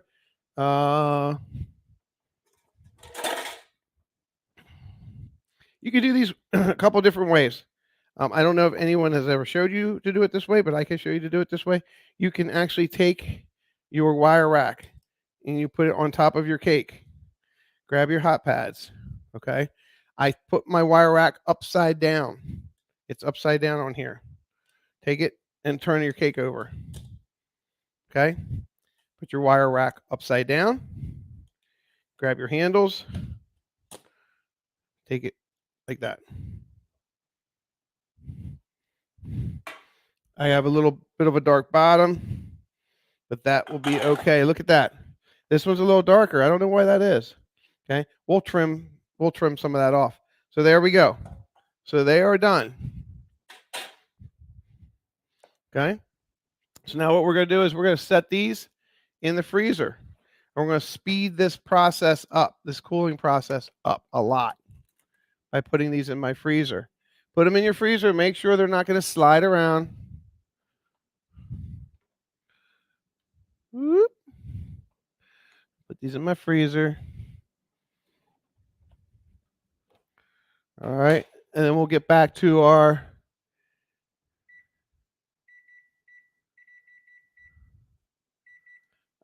we're going to give that 10 minutes. So I set the timer. So let's get back to talking to the bananas. Okay. So And again, if you're using, let's talk about the cake for a second. If you're using a cream cake batter from the store, it says cream cake, let that, this one, I added that pudding mix to it, which kind of makes it a cream cake, but doesn't. If it says cream cake batter and you're using oil, let that cake sit in the pan for 2 minutes before you flip it out. Okay? Because you want to get some of that initial heat just to stay with that cake. Just trust me on that one. And then take the pan off and then go ahead and you don't have to put this stuff in the freezer. I'm putting it in the freezer because I'm just speeding up the process here. Okay. Back to your banana. Cut the bottom of your banana off. Put your banana in here. Grab your banana and pull the squeeze it so it comes out the bottom, and just pull the peel out, and all your banana will stay in here. And then throw it in the freezer. And I think one of them I have in there from last year. So when you're going to go make banana cake, use old bananas. It increases your flavor profile. Take those bananas, throw them in the refrigerator, let them thaw out in the refrigerator. Don't put them in hot water. It makes them just mush. Really bad mush. It's going to mess up your cake. So, excellent. Congratulations. Congratulations. So we had 100 Acre Wood, we had Tina Marie, Katie Y, and Sparkly Diamonds. So congratulations. That's fantastic. So I'll send you out. Go over and you can do it in Instagram. Send me an Instagram. If I don't have your address, please send me an Instagram. If you think I have your address, please send me an Instagram anyway, so I can get those out to you. And I'll get those mailed out this week. And woohoo! And you never know what you're going to get from the Disney Baker. You never know. It's always a surprise. All right, so let's get our things ready for decorating. All right, so here we go. And where are we time-wise? So we started at 12:30, and I expected to be done at 3, and it looks like we're going to be done at 3. All right, so this is a cake wheel. Okay. And what else did I have here?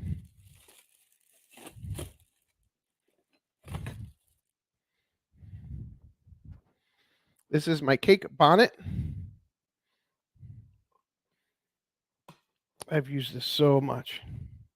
And I just throw it in the dish, throw it in the clothes washer. And that's my cake bonnet. Okay. And this is just they put these on shelvings. They put these on shelvings in refrigerators in the grocery store so items don't slide. But I don't want my item to slide. So we're going to put our cake here. I don't have a cake plate per se. So we're going to have to use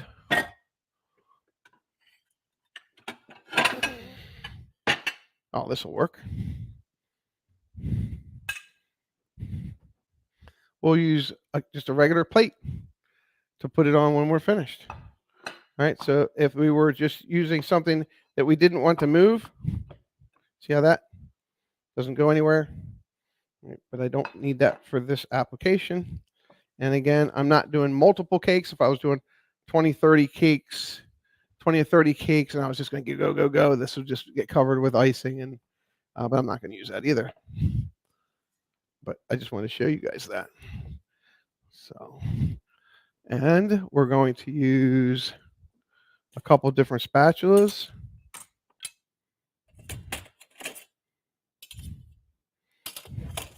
And we're going to talk about dirty icing a cake. That's what we're going to talk about next. How do we dirty ice a cake?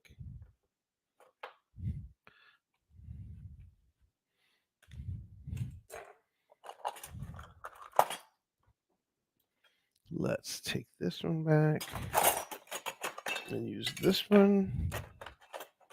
And we'll use this one. We'll take both of those back. Being a baker for 40 years, I've collected quite a few utensils to use in with baking. So what we'll do is once we get our cake layer cool, we'll bring our cake layer out. Okay, and then we're going to use our handy dandy icing here. And again, we're using the Duncan Hines Dolly Parton Creamy Chocolate Buttercream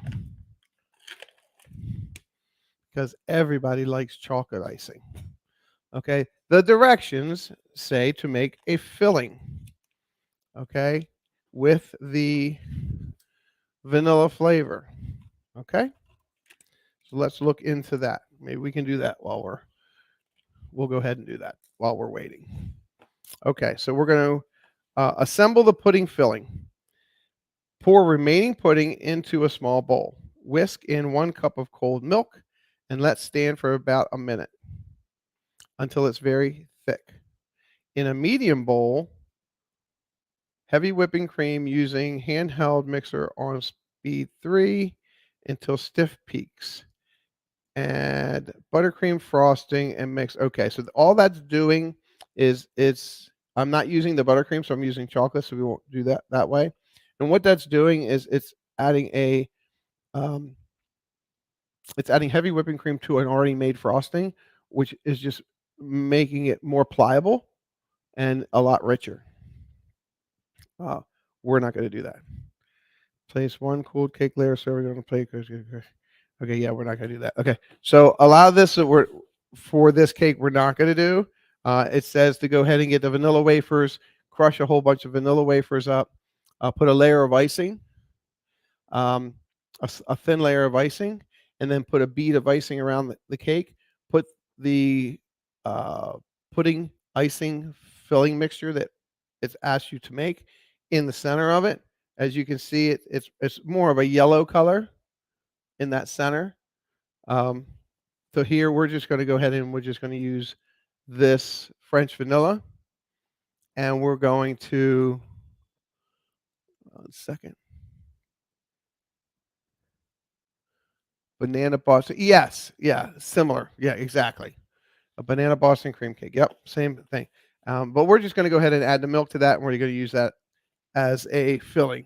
We're not going to use the sliced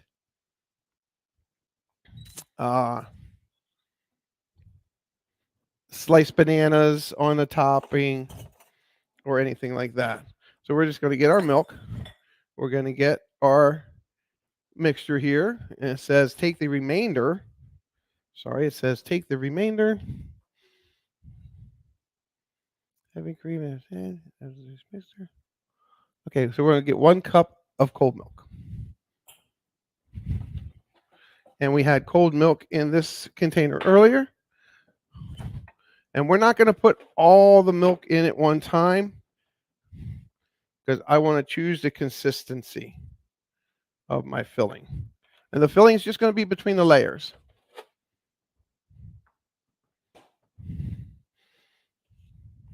Well, we're glad everybody came in to say hello. We got 12 people watching. I'm ecstatic. You know what? You got to start somewheres. And shameless plug, I could use some more watch time. Please, please, please, if you would, go into my videos and watch some of my videos. I still need 1,079 hours of watch time. If you could go in and watch some of my videos, enjoy them on a rainy day, or maybe when you're trying to fall asleep one night, I would appreciate that. I could use some more watch time. And that will get me up to my 3,000 allotted hours for YouTube. And then I can get monetized. And then we can start doing some more amazing things with the channel. And we're going to have some, I have a way of, everybody has their own little way of inviting subscribers to their channel, and people can sign up to be certain subscribers and donators to the channel. So I have a really unique names for those that are going to support the channel in the future. So I hope you all will like them. And we're working on icons right now, and I have someone working on a website for me. So there we go. So that's been 10 minutes. So we're going to let this sit. I did not add all of the filling. I held back. I didn't add all the milk. I held back a bunch of it. So we're going to let this sit and see how that thickens up for us. There we go.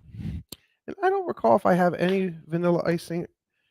Anyway, so we're going to take my thermometer. I have my digital thermometer here. We're going to go ahead and take a temperature of the internal temperature of the cakes. We're still over 100 degrees. We're at 133. I'm just sticking it all the way into the side. That one's 135. Okay, so we're going to make maybe about another 8 minutes. Excuse my back. All right. And start. Okay, so we have, wow, look. It got thick. Wow. Oh, I like that. That's nice and thick, and that's going to keep getting thicker. I like that. I'm glad I didn't put in, see how that is? I'm glad I didn't put in all that milk, because that would have made that way too thin. Let's see if I have any in my cupboard. I might have some icing. I don't believe so, but I might. I don't usually keep icing because I usually make my icing from scratch. Well, there's none there. I didn't think so, but I could have been mistaken. Anyway, I have lots of sugar because sugar makes icing. All right. All right, so we don't. So, okay, so we're going to go with that. And that's going to really thicken up nice. It's getting even more thicker as we speak. Oh, that's going to be nice for in between those layers.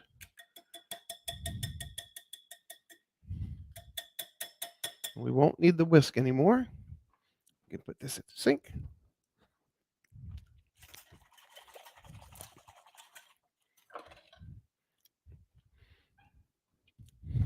And the pudding I used was French vanilla.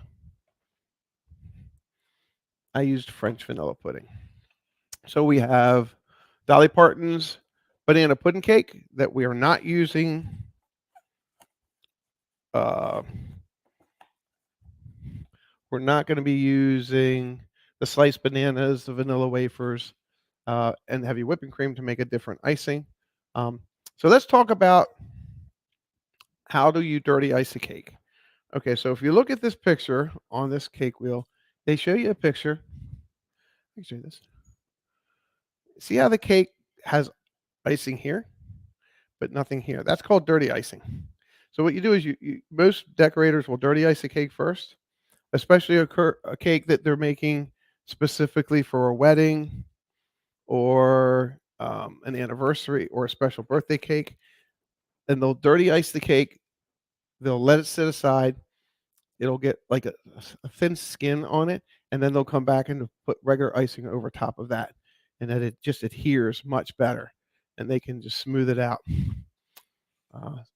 That's called dirty icing, and I'm sure you could look that up. We're gonna dirty ice this cake just at first, and because the cake will be cold, it'll adhere really fast, and then we'll continue with the chocolate icing around it.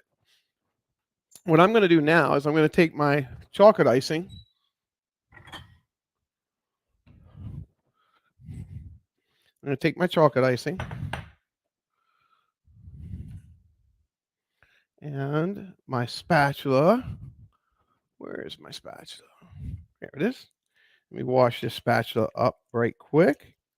And again, thank you all for being here. If you're here for the first time, do me a favor, hit that like button. I appreciate that. Share us out. My name is Chris. I'm the Disney Baker, and we are currently baking from my kitchen. I'm an avid Disney pin collector. I make pin frames, Disney pin frames, and I go live from the parks once a week.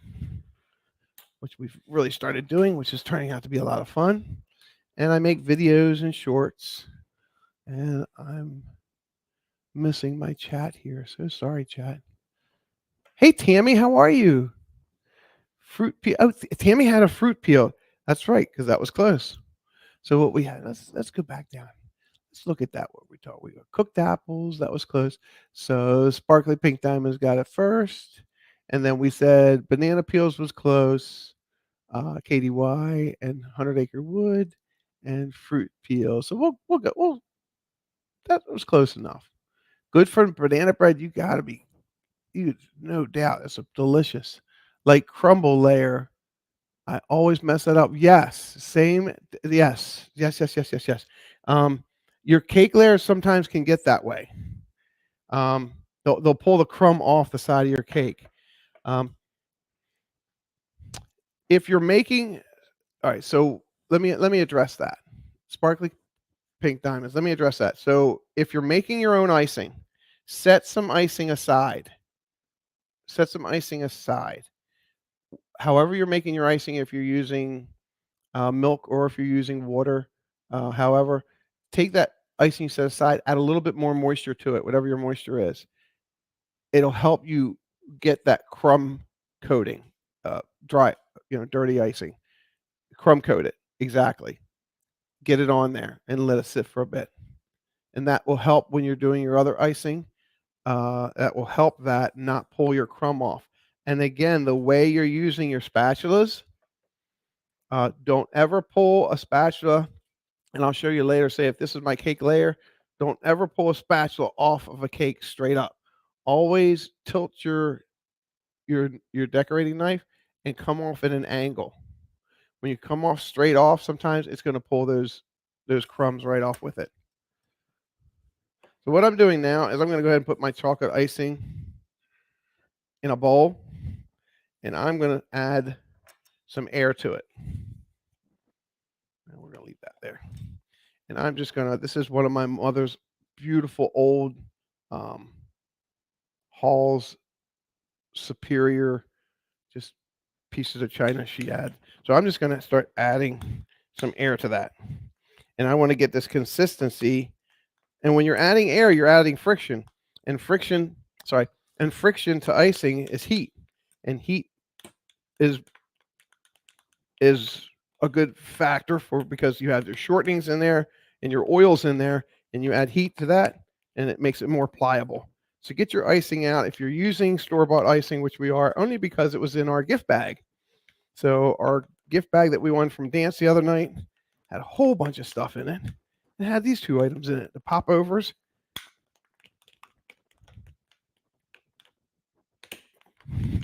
And that consistency will be a lot easier to spread. Look at that. And it changes the color of it too. See how much more pliable that is now? Look at that. So that'll be a lot easier. And then I'm going to show you something else that I have over my handy dandy box.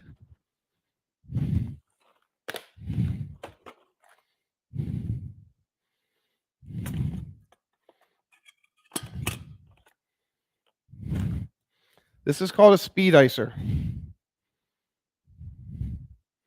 Okay, if you're doing a lot of cakes or if you're doing a couple cakes, this is a speed icer. You see the opening? Okay, this comes, I don't know, maybe my other one has a name on it. You can get these from the Wilton website. They make them many different sizes. But what you're going to do with one of these is you're going to put it in a decorating bag.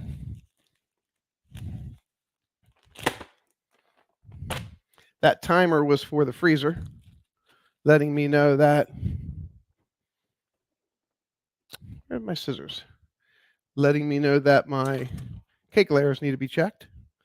All right, so what we're going to do is, this is a speed icer. You can buy these at any cake shop.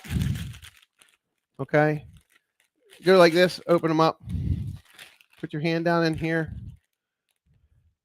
Okay, what I would suggest you do is start slow. You can go right right across the top, and then put your finger on it and make your cut. I would suggest you cut it smaller at first, because once you put this inside, and always make sure you put it inside, try not to touch. It's going to just come out the top. Okay, I'm going to cut just a little bit more off to make it go straight across. I'm going to push this all the way through. There we go. Okay. So now I need a little bit more. I like it to sit in a little bit more. So we're going to sit it in a little bit more. Cut about another eighth of an inch off, quarter inch off, maybe quarter inch. I'm going to push that tip right through there. There we go. All right. So I'm taking the back end of my spatula and I'm going to push that tip up in there. So I want it to fit tight, because I don't want icing getting down the side of the bag to come out the top. All right, so now what we're going to do is we're going to take our bag and we're going to roll it down like our socks. Okay, put your fingers in it and just roll it all the way down. Okay, and what this does, it keeps the side of the bag clean. There we go, just like that. All right, take your icing, put your icing all the way in, and then squeeze the bag with your thumb and your finger. Let me show you. And then pull your icing blade out. That way your icing stays down in there. All right, so you get some more icing. And this is just showing you how to use a speed icer.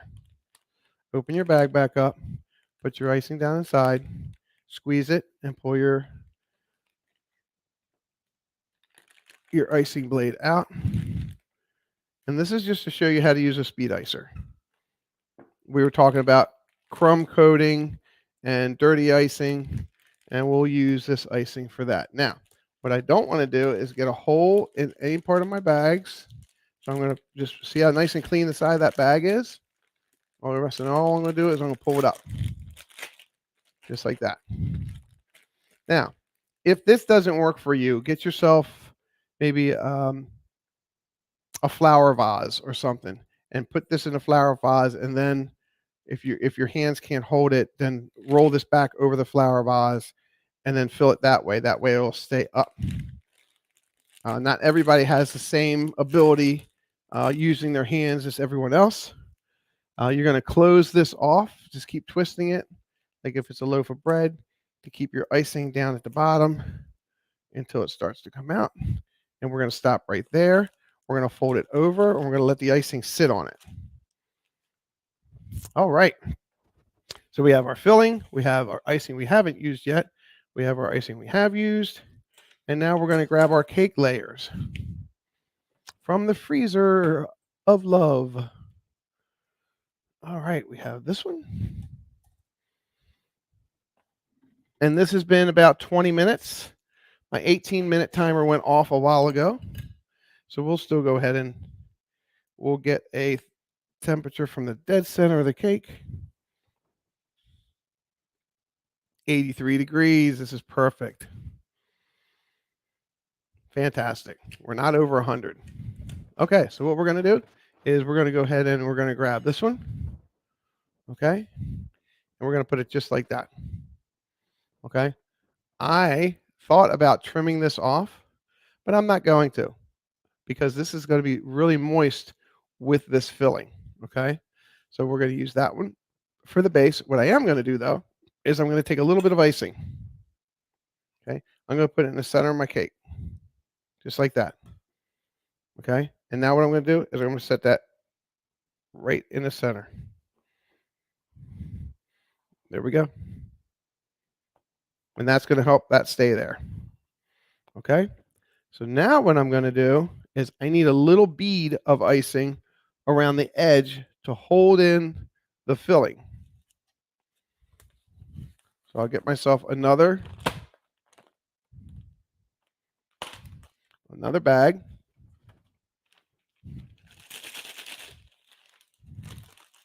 This one, I'm going to use something different. Let me go grab a coupler for it. Here's a coupler. And here's a star tube.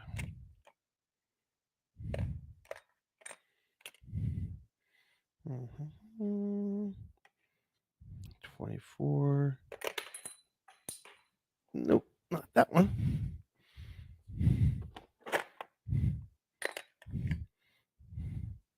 I need this one. Yep. Okay, so what I'm going to show you is called a coupler. That's a decorating tip. This is called a coupler. And what a coupler does, it acts as a universal way to go inside of a decorating bag so you can change your decorating tips without changing your bag. So what we're going to do is we're going to take a bit of this off. We're going to take our coupler base and we're going to go ahead and put it in our bag. And again, we're going to push it up like that. And now we can change different tips. We can put different size tips on, different shape tips, and use the same icing that's in here. We're going to do the same thing now, is we're going to get our icing. Now what I'm going to do is I know I'm going to use up all this icing, so I'm going to take all that icing off of this icing knife. We'll set it here. And I need to get my spatula, which is here. Lay this here. My spatula. I'm going to put the rest of that icing in here and mix it up.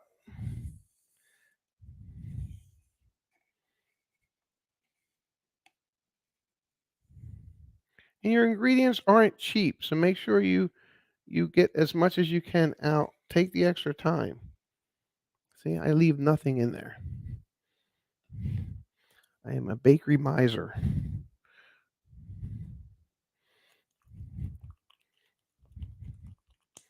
Mix that up. Thank you all for hanging out. If you're watching this on hashtag replay, do me a favor. Go in the comments, hit hashtag replay, and leave a comment. I'm glad for you to do that. Would be super helpful. All right.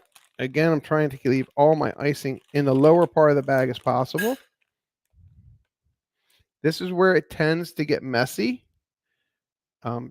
Pay no attention to the baker in the corner. That would be me.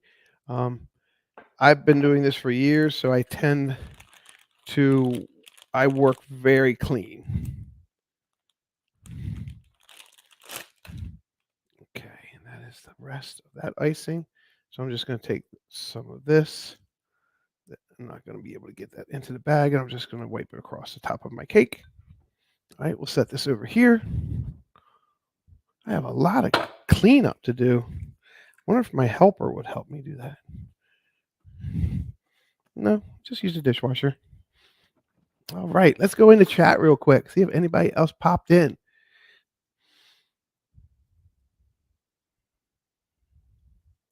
All right. All right, here we go. So now we were talking about utilizing all of your icing. So you can take your fingers and squeeze it down just like you do the toothpaste and get all of it down to the base. Once you do, get it tight. Start squeezing this and get that icing down into the tip. There it is. It's already coming out. There we go. All right, so now we're going to take our speed icer, okay? And we're going to put a little bit of icing, not a whole bunch, just a little bit of icing across the cake like this, okay? And then we're going to take, I don't need my cooling rack any longer. And then we're going to take our icing knife and we're going to just go ahead and put a nice thin layer across there. Just like that. What that's going to do is going to seal in that cake. It's going to seal in the freshness of that cake. Okay? And what it's also going to do, it's not going to let this pudding go into the cake layer and make it mushy. All right? So now what we need to do is we need to build up an edge. So we're going to squeeze.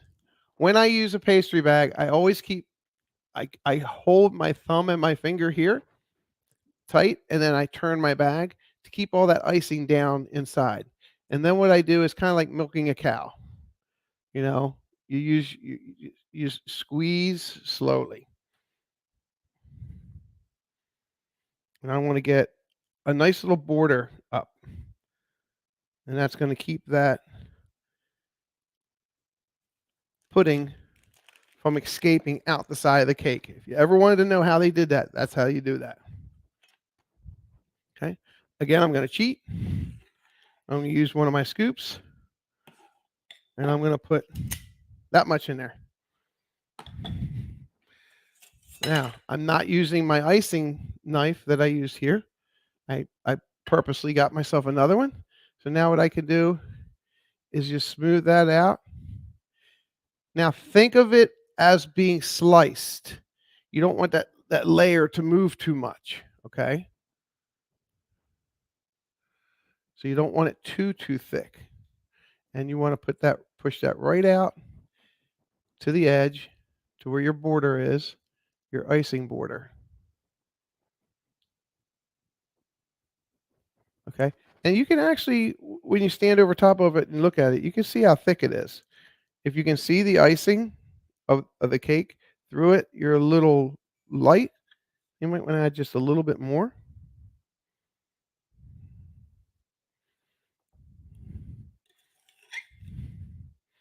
Don't be afraid. If you want to use all of it, use all of it. Just understand that cake layer might go a little squishy.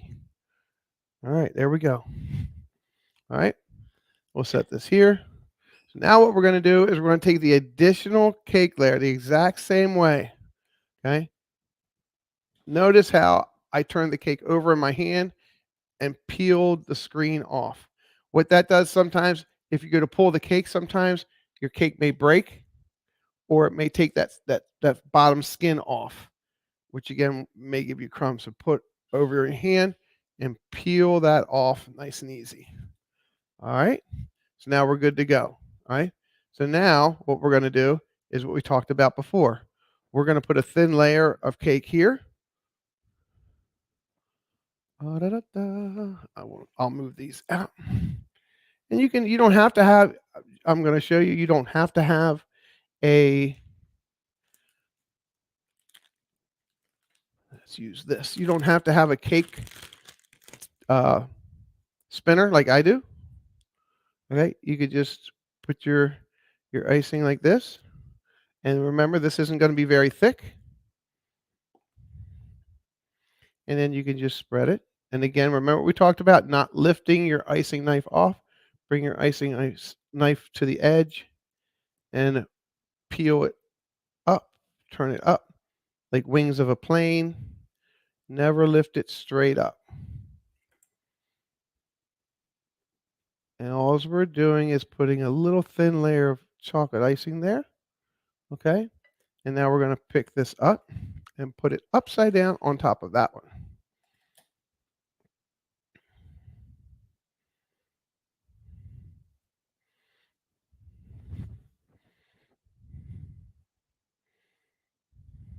There we go. And now we're going to give it a little push. Look at that. Now, when we looked at the picture, you notice how this, again, was wide? I'll show you how that happens. But ours will be in the chocolate form. This is where we use our speed icer. And we're going to run our speed icer right through the center. We're squeezing and turning at the same time.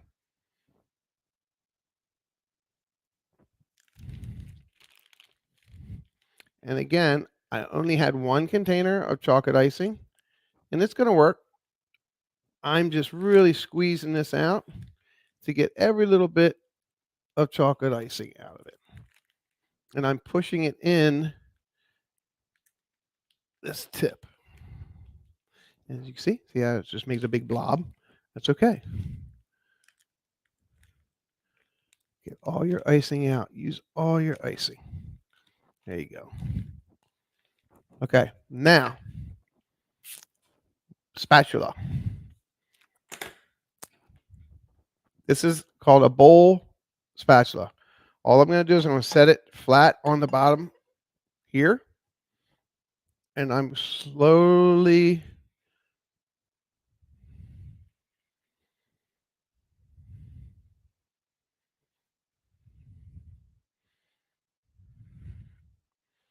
now this isn't white icing, but in a second you're going to see how you don't want it too thick, and you're going to see those layers reveal themselves, and they're already starting to reveal themselves just like that.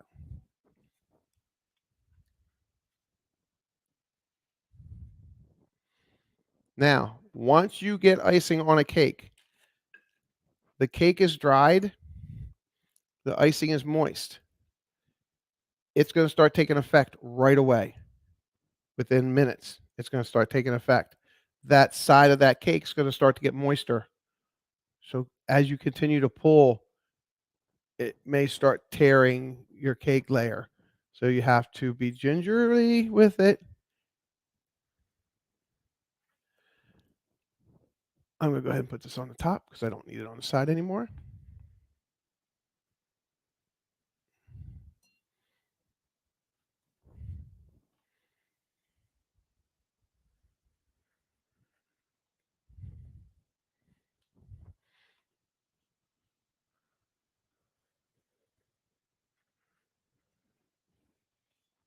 And there you go. All right, we're going to bring this up to the cake camera. We're going to give you a close-up. We were talking about that center. See how you can start seeing the cake through it. That's called crumb icing or dirty icing. Okay. We're not going to put more icing on this cake because it doesn't call for it. Okay, so now what we're going to do is we're going to continue getting all the icing out of these tips as possible.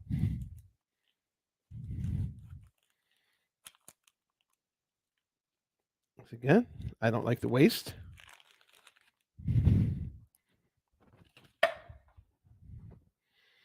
Okay. Now what I'm going to do is, again, this icing has been on this cake. Well, let me sit down. Has been on this cake for a little bit. So I'm going to gingerly spread this to the edge. Again, using that back and forth motion, pushing the icing, not lifting the icing blade. I call this the icing blade, the icing knife, not lifting it off. Bring it off at an angle.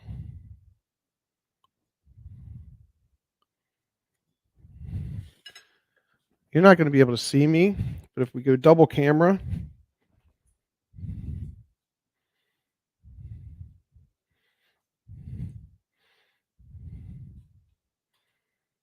let's do this.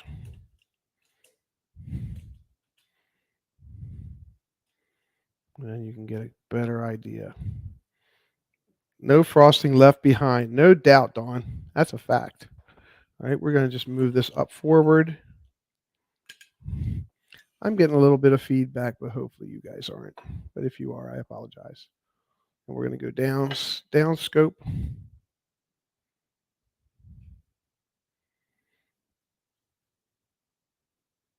There we go.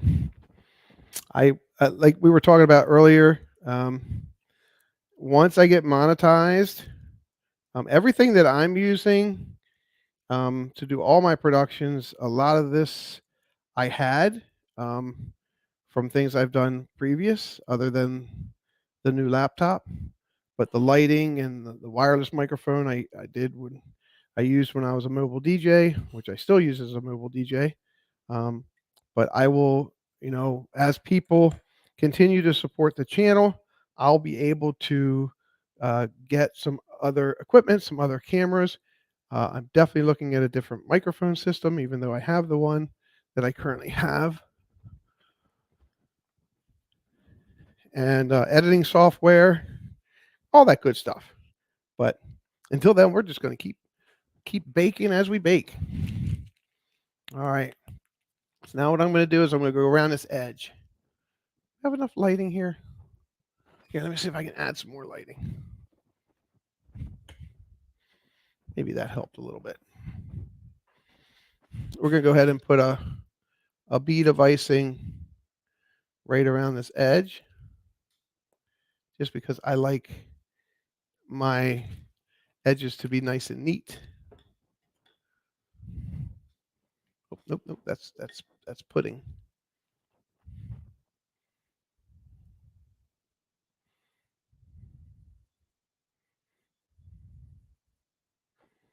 And then we'll use this.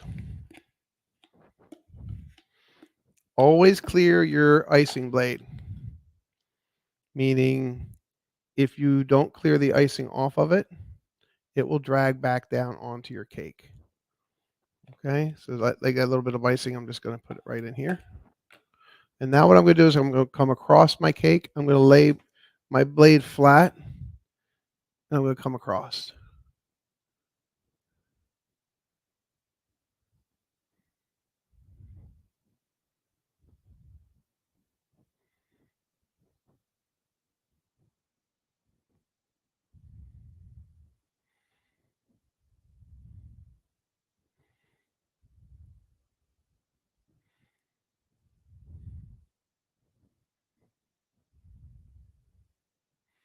Like that. And we're just going to clean this up from the center.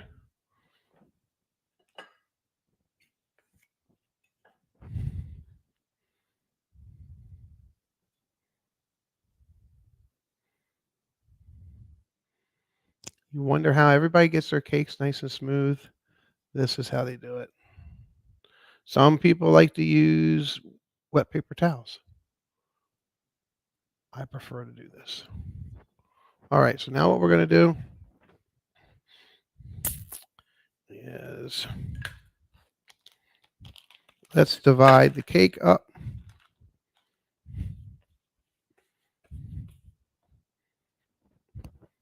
Meaning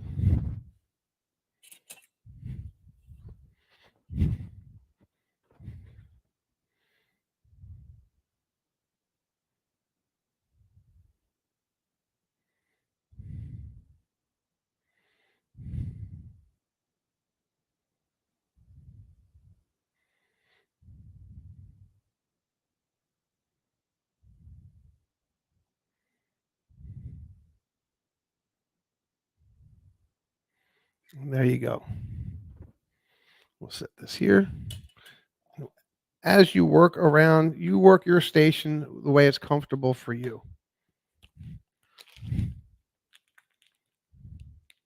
Okay, I'm going to now use my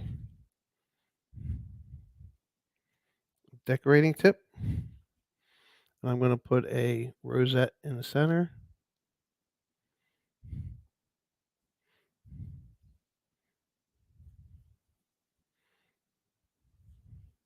When you do your rosettes, start inside of your cake. Don't go all the way to your edge. Start your rosette in a little bit. Let the icing go out.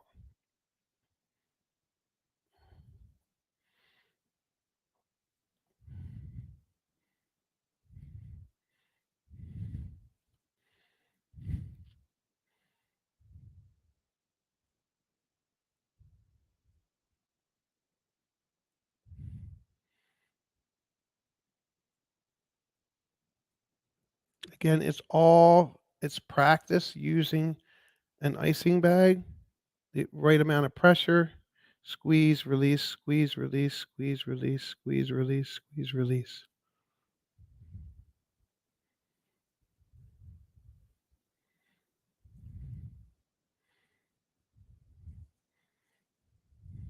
And the only person you have to please is yourself when you're doing a cake.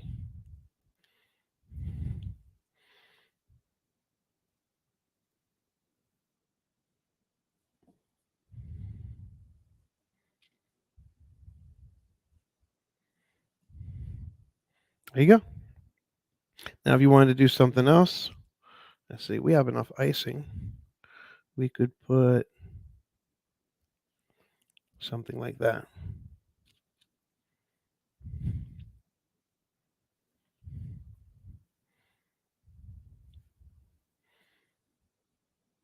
Utilize whatever type of information you have. If it's the internet, if it's YouTube, look up how to decorate a cake, how to make different wilting tips, how to use wilting icing tips.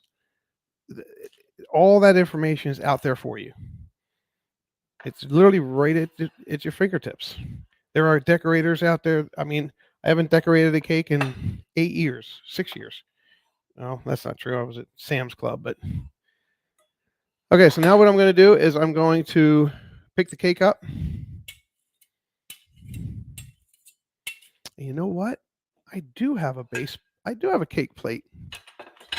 I forgot all about that. Let me go grab that. I do have one. I saw it in my cupboard earlier. Ta-da! Yay!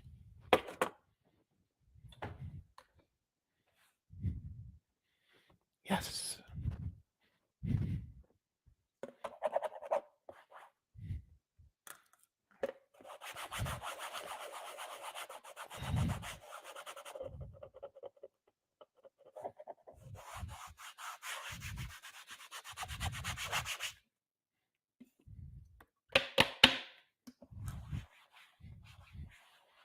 Yes, yes, yes, yes, yes.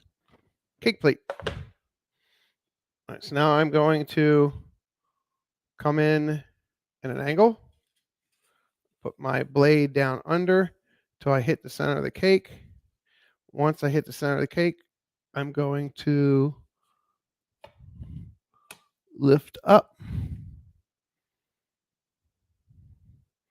and set it down. Push down on my blade and slowly pull it out. And there, see that? That was the bottom of the cake. That little bit of icing. Remember how I told you it gets moist? All right.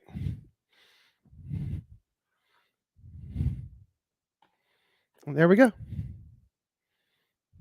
There is our cake. We'll smooth that out just a little bit. And there we go. So now you're saying, can you cut the cake? Well, why not?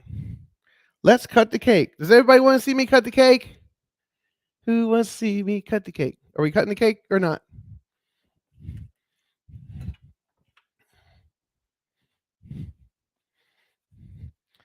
I'll let you guys decide. Are we going to cut a slice out of this cake?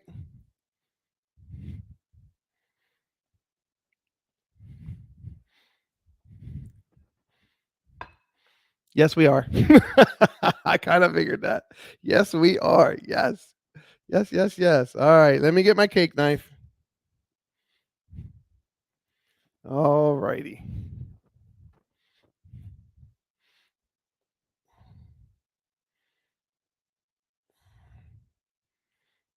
All right.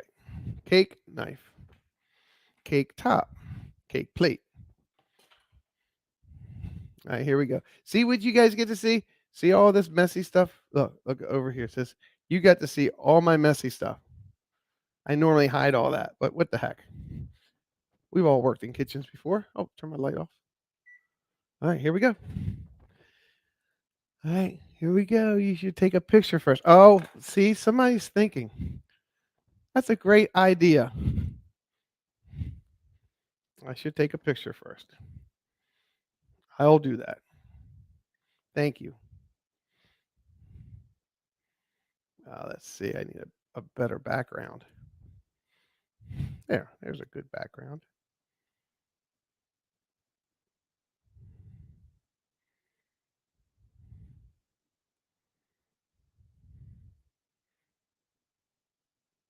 Fantastic. Great idea. Thank you for that.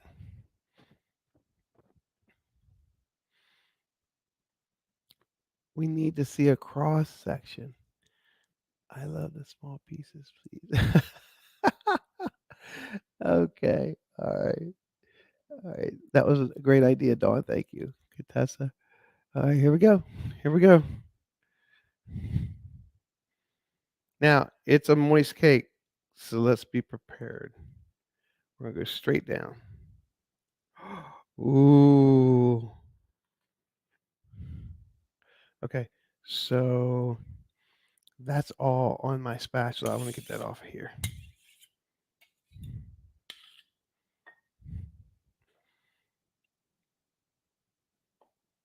Oh boy.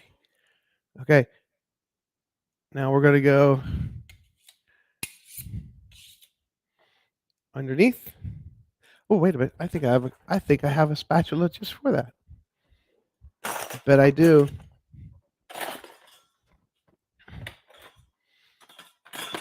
I do. Perfect size. Here we go. Is everybody ready? And we're going to pick it up and we're going to lift it out. And we're going to lay it down. Oh, is that super moist? Oh, that cake is super moist. Okay, I'll put this in the sink. Or over here. Oh, I need another picture, don't I? I do.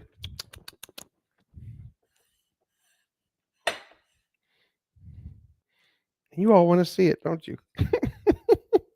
Are you ready? Well, there's the piece that's left in there. And there it is. And that is super, super moist. Look at that. And now with that French vanilla pudding in center, that's even going to be better. Let's get a fork.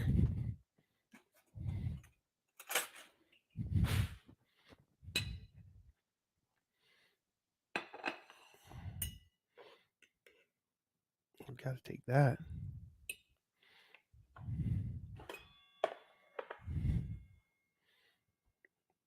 Let's move this over to the cleaning pile. And we'll leave that there and we'll put the cake up here. There it is.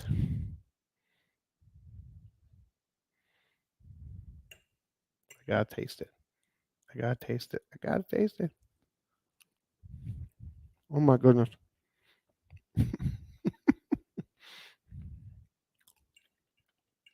Okay, guys.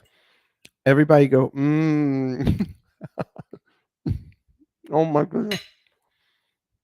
Wow. I'm sorry. It's delicious.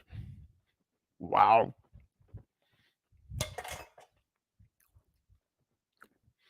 Holy smokes.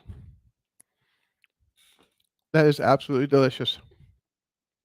So, one of the things I talked about in my earlier streams, I'm going to go ahead and back this camera up. Thank you all. Number one, right? Thank you all for being here. First off, thank you so much. It means a lot. Let me back this up so you can see me and the cake. Let's go one more time.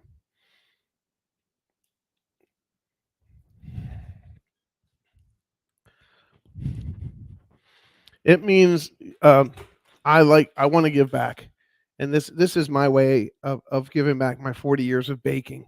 And I will tell you, this was a box mix. Yeah, there's no doubt. Um, Scratch mixes definitely take a little bit longer, but with the way I'm going to do my lives, as you noticed, I had my eggs already set up. I had my butter already melted. I had most of my milk up for the popovers. Let me get those into the picture too. I'm just going to leave that fork sit there. Let me get the popovers in the picture. We can talk about all of this. You know, Mike, one of the questions were, well, what are you going to do with everything? What are you going to do everything with once you bake it? And I'll tell you, there's a church that we go to every Sunday. I'm going to be baking every Saturday. There is a firehouse up the street here who takes care of the subdivision in which I live. So putting the container over top of this cake and taking it up to the firehouse is what I'm going to do. The popovers, I'm going to take the popovers and maybe take some jam with me when we do church tomorrow, and take them up to church, and then cut them in half, and then you can put some some jam on your popover, and a nice little breakfast item at the coffee station at church.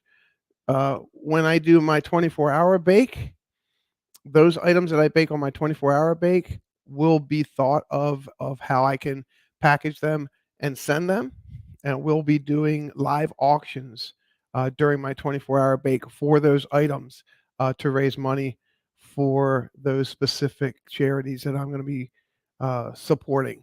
So hopefully you all can be a part of that. You all were a part of this. You give me more inspiration that you know to continue doing this, to continue putting out and giving back what's been given to me, that I can actually use a forum as this to teach people what I've been taught on much grander scale. YouTube is huge. You know, the amount of people that we can touch, that we can learn from, and that we can teach something like this. I appreciate you all being here. I am Chris the Disney Baker. Thank you for coming into my kitchen. Thanks for being here. And we did make traditional popovers, and we did make a Dolly Parton uh, Duncan Hines cake, which turned out very, very good. It's delicious. So again, from my kitchen to yours, hopefully next time we can bake something together. Let me know what you think in the comments. Go into the comments later on. Let me know what things. If you want to see me bake something, you want to see me try something. If you want to bake something with me, I can bring people up on my live. You can be baking at your house.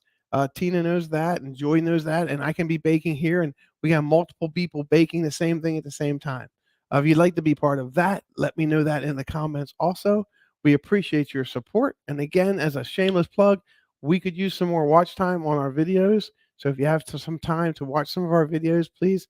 I'm about 1,100 hours shy of 3,000 before I can be monetized. And I appreciate you being here. Thank you so much. I am Chris the Disney Baker. TTFN, ta-ta for now. Peace, love, and pixie dust hugs. And pixie dust hugs will have to do until we can meet in person. Thank you all for supporting the channel. Thank you for all my mods. And thank you all just in general for being part of what I can do out in this community. Thank you all so much. Have a great Saturday. Go Orioles, go Ravens.